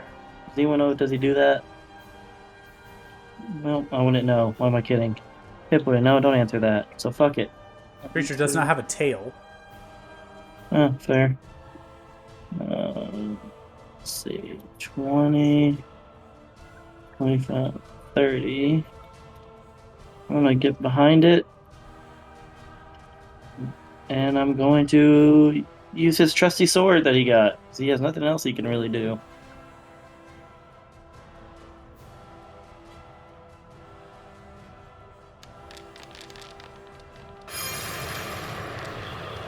It 17 hits. You do 12 points of slashing damage. And that's his turn. All right, ending turn. We now come to Elise. Elise is going to move 5 feet here to get some space, line of sight here. And they then are going to fire off 2 Eldritch Blasts here. First one is going to do 2 points and then 10 points. So 10 points of damage total from the successive of blasts. That's going to be the end of their turn. We now come to this creature. Creature is lit by the fairy fire. It's moving, bleeding profusely, sizzling. It is going to be making a series of 4 attacks, one on each of you all. First, coming through with a fist strike in the direction of Donlin. Donlin, you're hit with 8 points of bludgeoning damage. Then coming to Lehman. Lehman is going to be hit by one of the pincers, the natural 1, and I'm going to use the Steel Defender's reaction to impose disadvantage against that, because that's what they would do. Then fist strike comes to the Steel Defender. Steel Defender is down, 7 points of damage. And then now to you, Pip. Pincer to you. 22 smashes into you. You take 18 points of bludgeoning damage from the pincers that comes through. You see it's kind of working itself almost like a cyclone as it's swishing and moving its body from left to right, and then begins to breathe, choking on this air and this plane. It's coughing. More blood coming up from its throat. Donlin, you're up next. All right. Yeah. Just gonna hopefully kill this thing. 26. The Fairy Fire's still up here. 13 points of slashing damage dealt. Continues to concentrate on the confusion. Second attack comes through. That's going to be a success as well here with a 20. Coming across with the stab. 11 points of slashing damage as it continues to focus, bleeding profusely as the blood sizzles, creating a smoke and sort of neutralization effect as it begins to fill the air of staunch and bile. And bonus action, pommel. All right. 24 a hit, roll a d4. 6. 6 total. Okay. Oh, he's still alive. Alright, that's all I got. All in my turn. All right, Lancer next. Okay. Sidestep, 5 feet over here. Target him. Slaps Donlin again. What? So he slaps Donlin again, just for fun. Oh. You fucking Donovan. No. Hopefully going to connect. This is the poisoned sling bullet remaining. Because I used All right, 2 so last. so 24 is going to hit here. This creature is immune to poison and damage, so that we don't need to roll that at all. Kind of expected. Creature takes, it's going to take 1d4 plus 5 plus 1d6?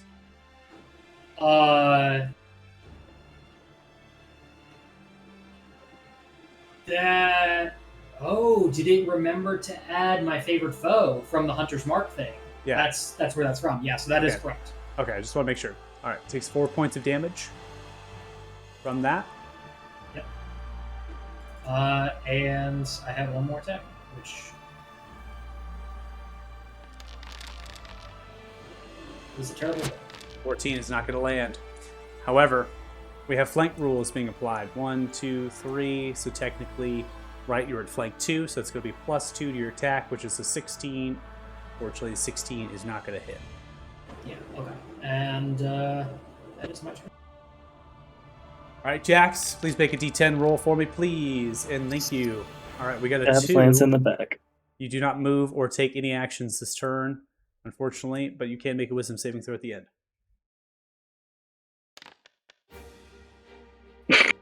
10. It's gonna be a failure here. You're still gonna be in confusion. End your turn anytime. Jax, you've been crucial to the success of this party in navigating this dungeon, but upon this fight, you have done absolutely nothing. So sorry. I'm so sorry. You've not died though, and you've taken damage. Hold on, I took damage away from Donlin, so he's Right. still alive. To You're be the fair, tank he at missed the this 2 point. attacks on me, so like, That's the only reason you're still standing, probably. no, it's I'm fine. just saying. Given your track Remember, record. one of those against me was a nat 20. Remember? Right. Yeah, Tanked it's like fine. a champ. All right, Kanan, Gonna keep blasting away. blasting away, going for a barrage. 23 will hit. Deals 8 points of force damage. How do you want to do it? Oh, thank God. He'll start speaking in Abyssal as he reaches out in that sort of guttural, deep language. You think your master is powerful? You are nothing. I should send you to mine. And he will just evaporate him. Oh, So the and blast Queen will be comes with through, you. begins to falter through center point of the chest and evaporate in terms of falling apart in different pieces as it comes to the knees. Its last telepathic communication is to you as it yells outwards in Abyssal, Deceiver. As the Deceiver word echoes through your mind, they falter down, crashing into the floor. They're dead as the end of combat.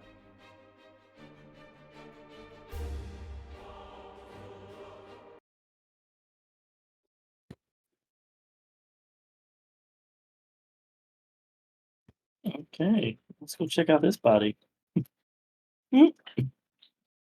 I suppose the good news is we caught them as they summoned a lesser creature and not the demon himself. Jax is just going to fall to a knee.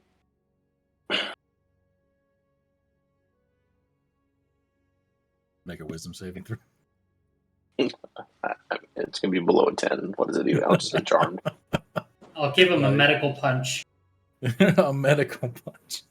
Like with the reflex hammers. Yeah. Let's see, investigate the body over here.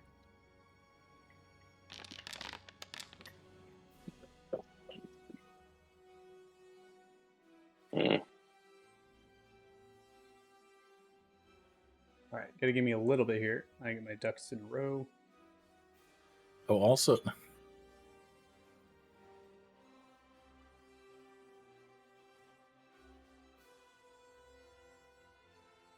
Right. The demonic creature has been turned into a loot pile. Should be accessible to obtain some crafting items from it if that's what you wish. Yes. And That's my loot. you make an investigation check, Pip, of 9. And upon that, you are able to find here on the Duke's body is a nice piece of stud leather with elvish accents and things. Essentially just a better make with some runes that help bring it to loft. It's underneath some of their drapes of the robes. Very similar attire you've seen them in. They also have a ring, which has a greenish emblem and 2 wings that sprout from left and right, in addition to a short sword with a golden pommel and silver circlet, kind of the guard itself. You notice Elise, as soon as they come through and see you shifting and raising the hand up looking at the ring, they stop. They look at the ring. As they stop and they look at the ring, you notice something off.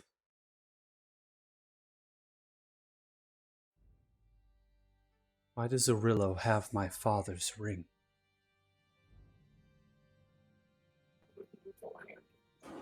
What? Really? They lower themselves down, take the hand from you. They pull the ring off and they look at it. Turning it, seeing the inscription initials of F.T.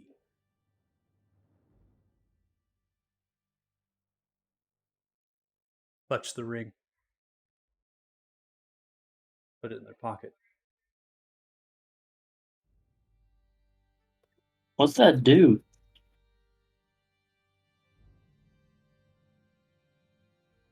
Father would always wear it for good luck. 'Tis a ring of evasion. Okay. I'm gonna steal his armor. Has to be better than mine. Take what is you your will. father the reason that you are here? My father is only one of the reasons why I'm here. My upbringing, I suppose, is because of my father, but it is also because of the line I come from, my heritage, my people.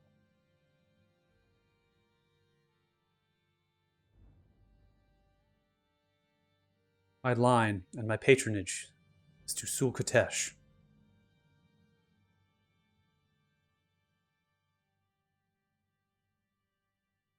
See, devil of sorts.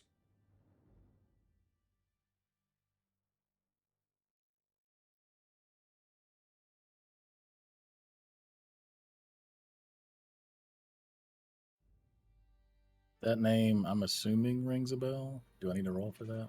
You can make a religion check if you wish. Sukaltesh is on the nose in terms of information, but you can roll if you wish to know more information about it.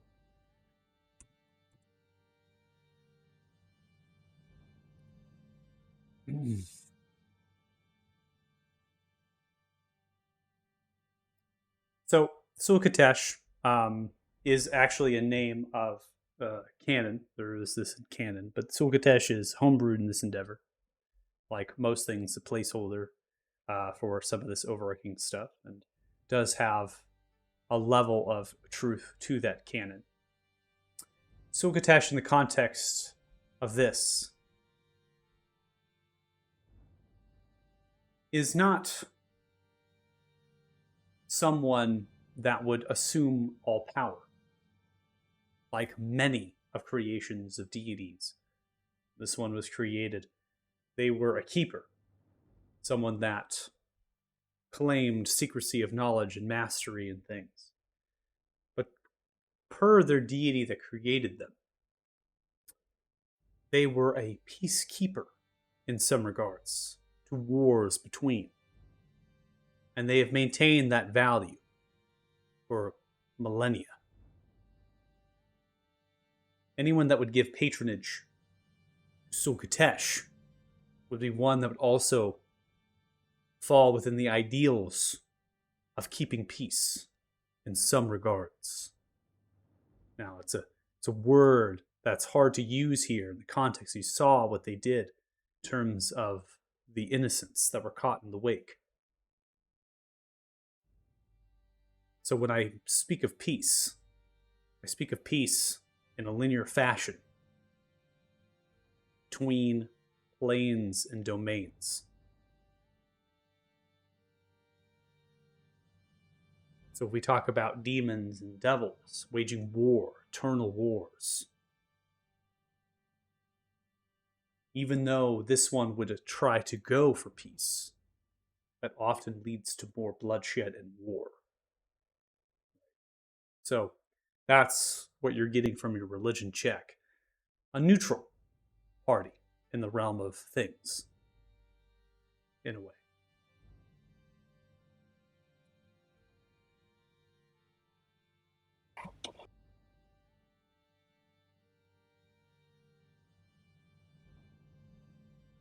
So, in your service to Sulkatesh, you aim to stop the Duke from summoning Tamaruk?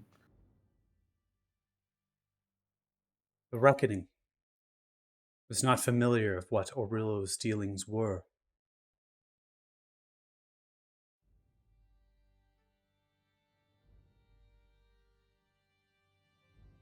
My line was cast out of the reckoning long ago,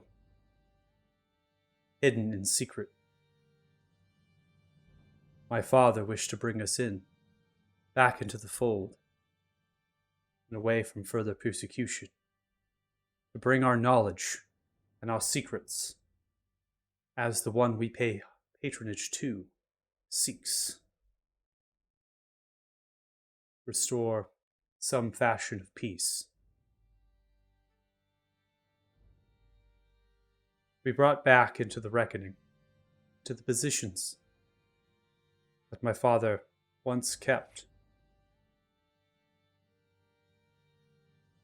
We were tasked with identifying the ambition of Aurilo. It was not meant to stop, only to figure it out.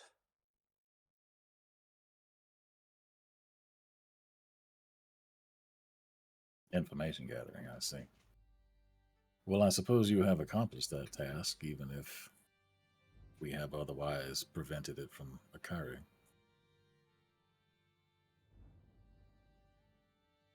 I thought for a moment of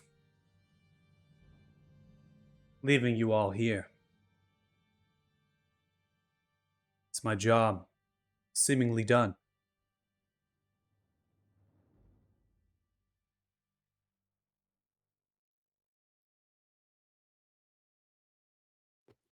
Well, at least you staying got your dad's ring back, I guess. So, good things come to those who do good deeds. Yeah. I fear that the death of Arilla was vengeance. Unknowingly. My father and I kept silent communications for a long time. Before the Duke arrived here, we have been following and monitoring. I was placed at the side of the Duke at Othema, but that was only one of the steps of many.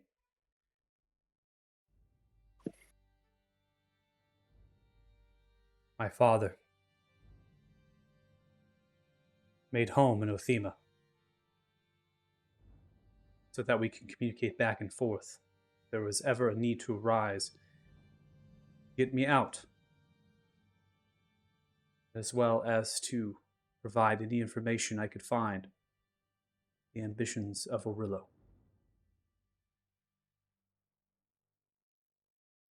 Suspect perhaps he got to your father somehow. Suspect as such as well.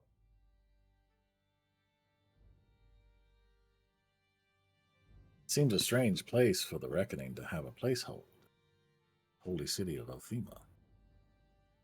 The reckoning has no place in Othema. Hasn't had one for a long time. The reckoning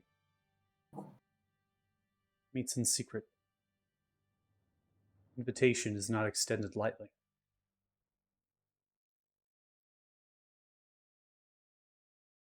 So, what will you do now?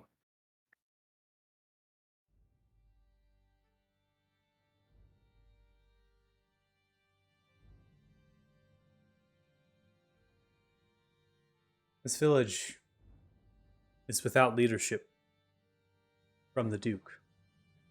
The leadership of the Duke is pathetic in comparison to what Pelu provided. I will meet with them, telling them that they are to assume some capacity of control.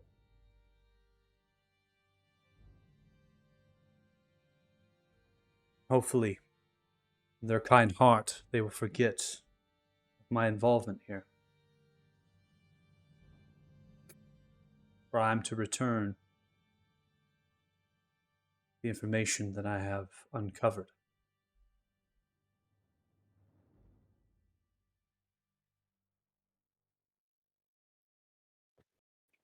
Fair enough.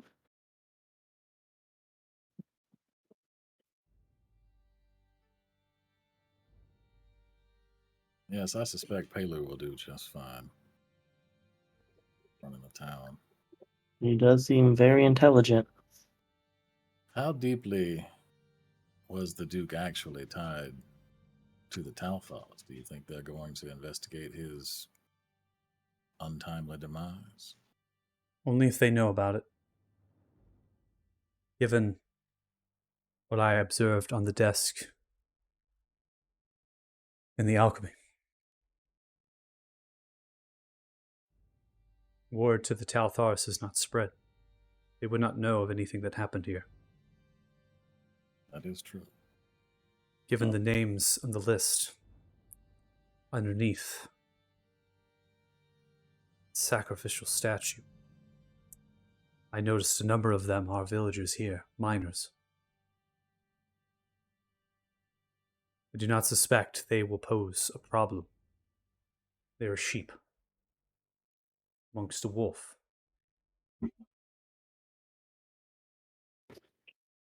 Can they be?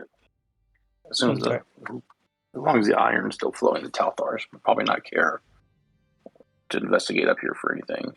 Yeah, I was going to say, as long as their shipments keep coming, I imagine they're not going to ask too many questions. That is what I will speak to Pelu about. We do have one task left to keep the village safe. Are you Donlin, referring to the dwarves? do you want to come over here and do the honors of removing his head from his body? Yeah, I'll go over and flip the great axe around and cut his head off with the great axe. while they're butchering the Duke, Kanan's gonna motion for Elise to follow him over here next to the book. But he's gonna do so by speaking in Abyssal and just say, "Speak with me a moment." He's kind of testing to see if she understands. It's towards you and moves forward. Speaks in Abyssal back. What do you want? Do you have a way to stay in touch? There could be a coming time when our goals are aligned again. Sister.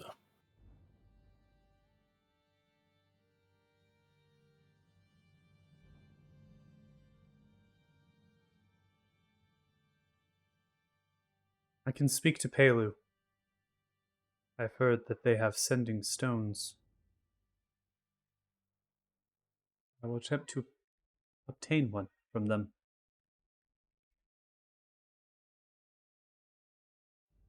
You have earned my trust.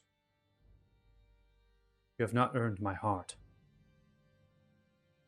That is fair, and I do not require it. Let that never be the case.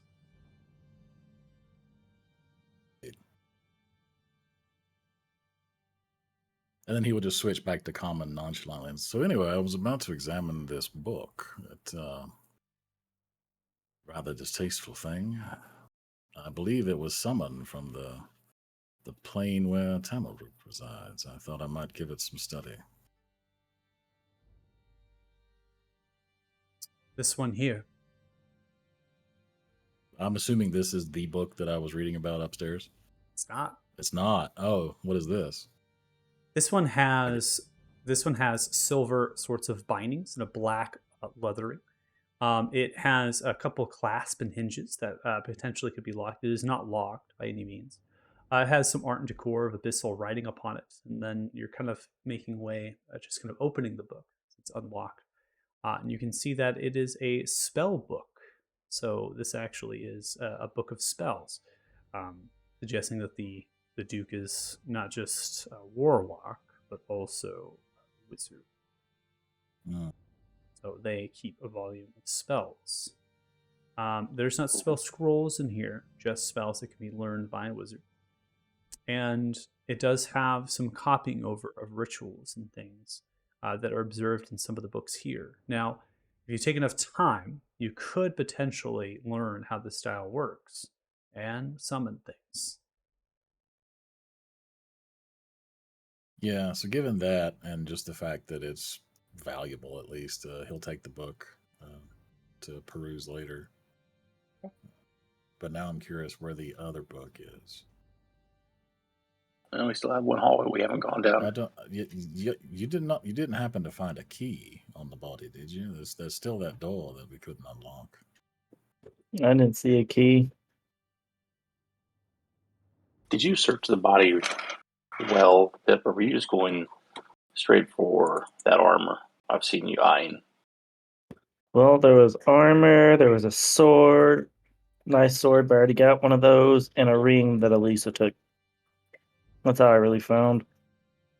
I would like to go through the Duke's clothes and look for any pockets or anything that might have a key in it. Besides just all the outside stuff you can see by just looking at him.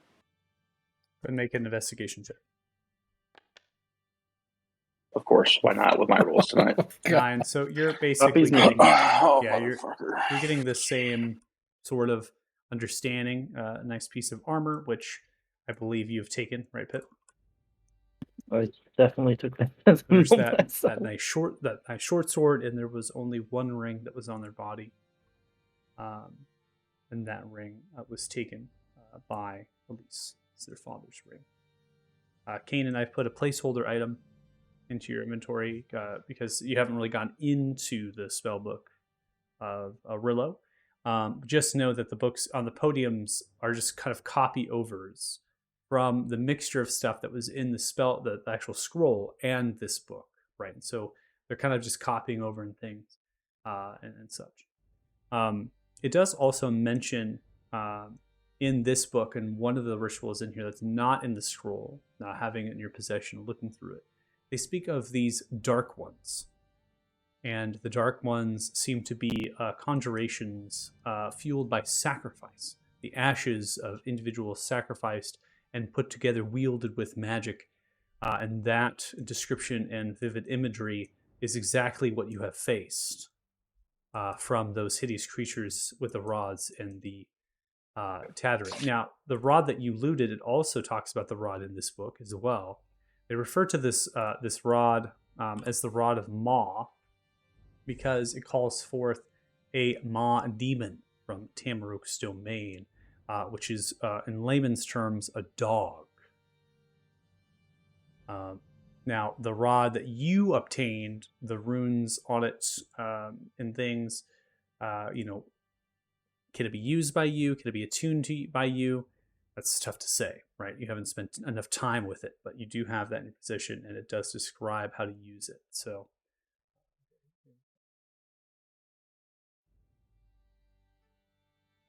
you are muted. So if you're talking, I can't hear you. Yeah, that doesn't help. He was just telling everyone that it seems those things we were fighting back in the hallway were actually a byproduct of those ashes. Human sacrifices were being done in order to create more of those things. Wonderful. So we still need to clear out the trap room, what's in there, and then the room where those guys kept coming out. Yeah, if we're I'm gonna leave this city and go talk to Warsaw and make it safe. It makes no sense to leave anything in here that can do further harm. We should probably destroy all these copic books. Leave nobody who knows how to complete this ritual, because it is set up. They seem to be very close to achieving their goals. And do we go back and to the town and take a little nap, or stay here? Because I don't know about you guys, but We can't leave I'm the rod. exhausted. We gotta. We're sleeping next to the rod. Yeah, we All right. after my night. I guess one person can stand out here, the other ones can get in these little rooms that we have. You want to call them that? Yeah, I'm not getting in a cell. I'm not even furnished. We still don't have a key for that other door, so if we're gonna go in, we're gonna have to try and jimmy it again or something. I mean, Yeah. I didn't find anything on the body, but Or we could fight all those people. Maybe one of them has a key, or there's a key in there somewhere. After a good catnap, what's fighting them versus a demon and sorcerer dude? well, I for one am not ready to fight now. Oh hell no! I'm spent, literally.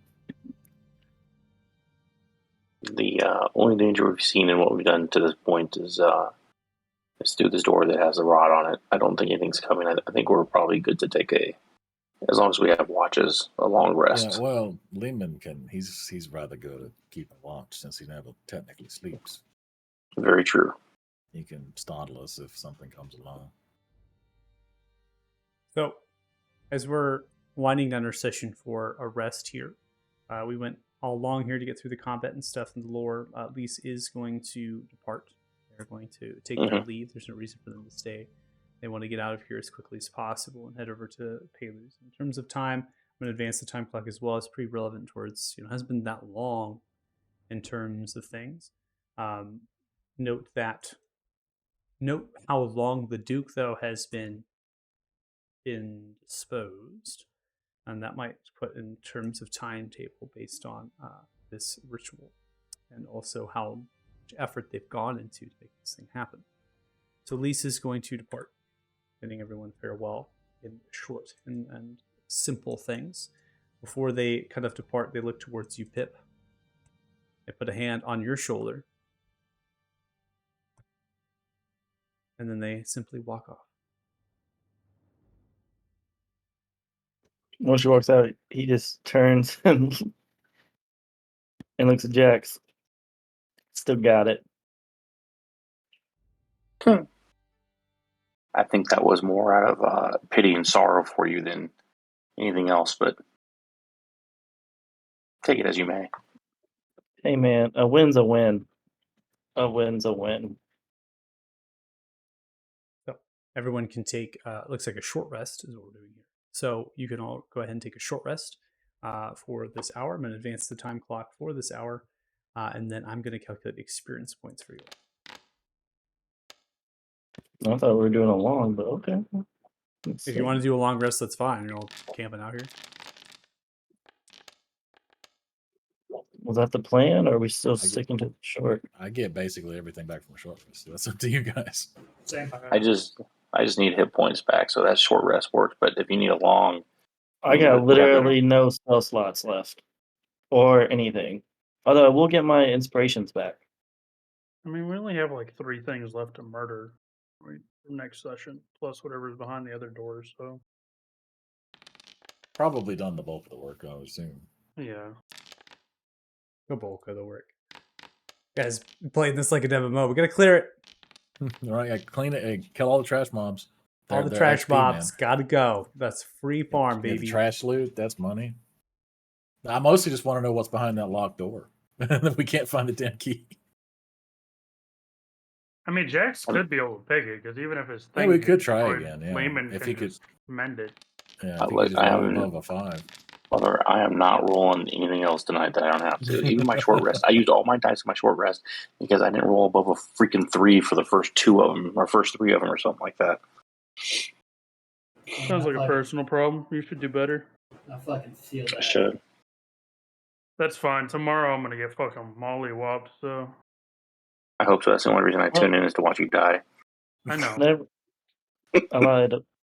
Apparently, I don't get my inspirations back yet. I'm not at the level that a You short rest don't? does that. No, You it's multi-class? like 8. Oh, So I got it's, back nothing but hit points, but it's okay. Y'all got this. Wait, Bard's got font of whatchamacallit at 5. Though. What? Font of Inspiration is what gives you your dice back on a short rest, and that's 5th level. Did you multi-class? I don't know. Yeah, you should have your Bardic Inspirations back, right? No, it does say that. But then why didn't it calculate it? Yeah, it's right there. You probably have to go into the feature because it wasn't short rest when we originally did it. Maybe. It's not going to automatically change that. I have to manually do it. Oh, You can set it up as a short rest resource on your character sheet, though. Yeah, the issue with that is that it's a D&D Beyond import, so the macro functions Yeah, off of it. So. true. I said to make Right, things complicated. 2,076 experience each, put you at 12,884 experience total, I believe. Gotta get a lot of things there. Pip. Inspiration. getting there. Almost level 6. Changed it. Almost. So your Bardic Inspiration will recover now. Short rest. Right. And then you also are going to identify the armor. Does anybody take the short sword? Oh, I thought Pip was taking it. If he's not going to take anything that was on Duke that I found, I would take it. No, I already said I had a sword. Pip took the should you probably took the take short it sword? and give the Yeah, big I'll take the sword short to somebody sword. else. Okay, I'm going to allow you do a free identification then for the hour, right? You're going to spending some time. It's studded Okay. leather armor +1 for whoever has the armor, and then the short sword and the armor are with one person, though, right? No, Pip has the armor. I took the short sword. Yeah. Okay, it's going to be a short sword +1. Put that into your inventory. It's better than what I got. Definitely gonna add. All right, so both of you are able to identify that in your inventory. You have to unequip and equip, right, in terms of your items in your inventory, depending on what armor you want on. And that's usually how I do identifications. You spend enough time, a long rest or a short rest, I usually allow certain identifications of weapons. So. All right. Well, that is going to be it for our session. Hopefully you watched and enjoyed. We went long, but it was pretty exciting. Pretty cool. Yeah, and join us next week, Fridays at 5 p.m. PDT. We really appreciate it, and we'll see you later. Have a good night. Bye. Bye. Bye.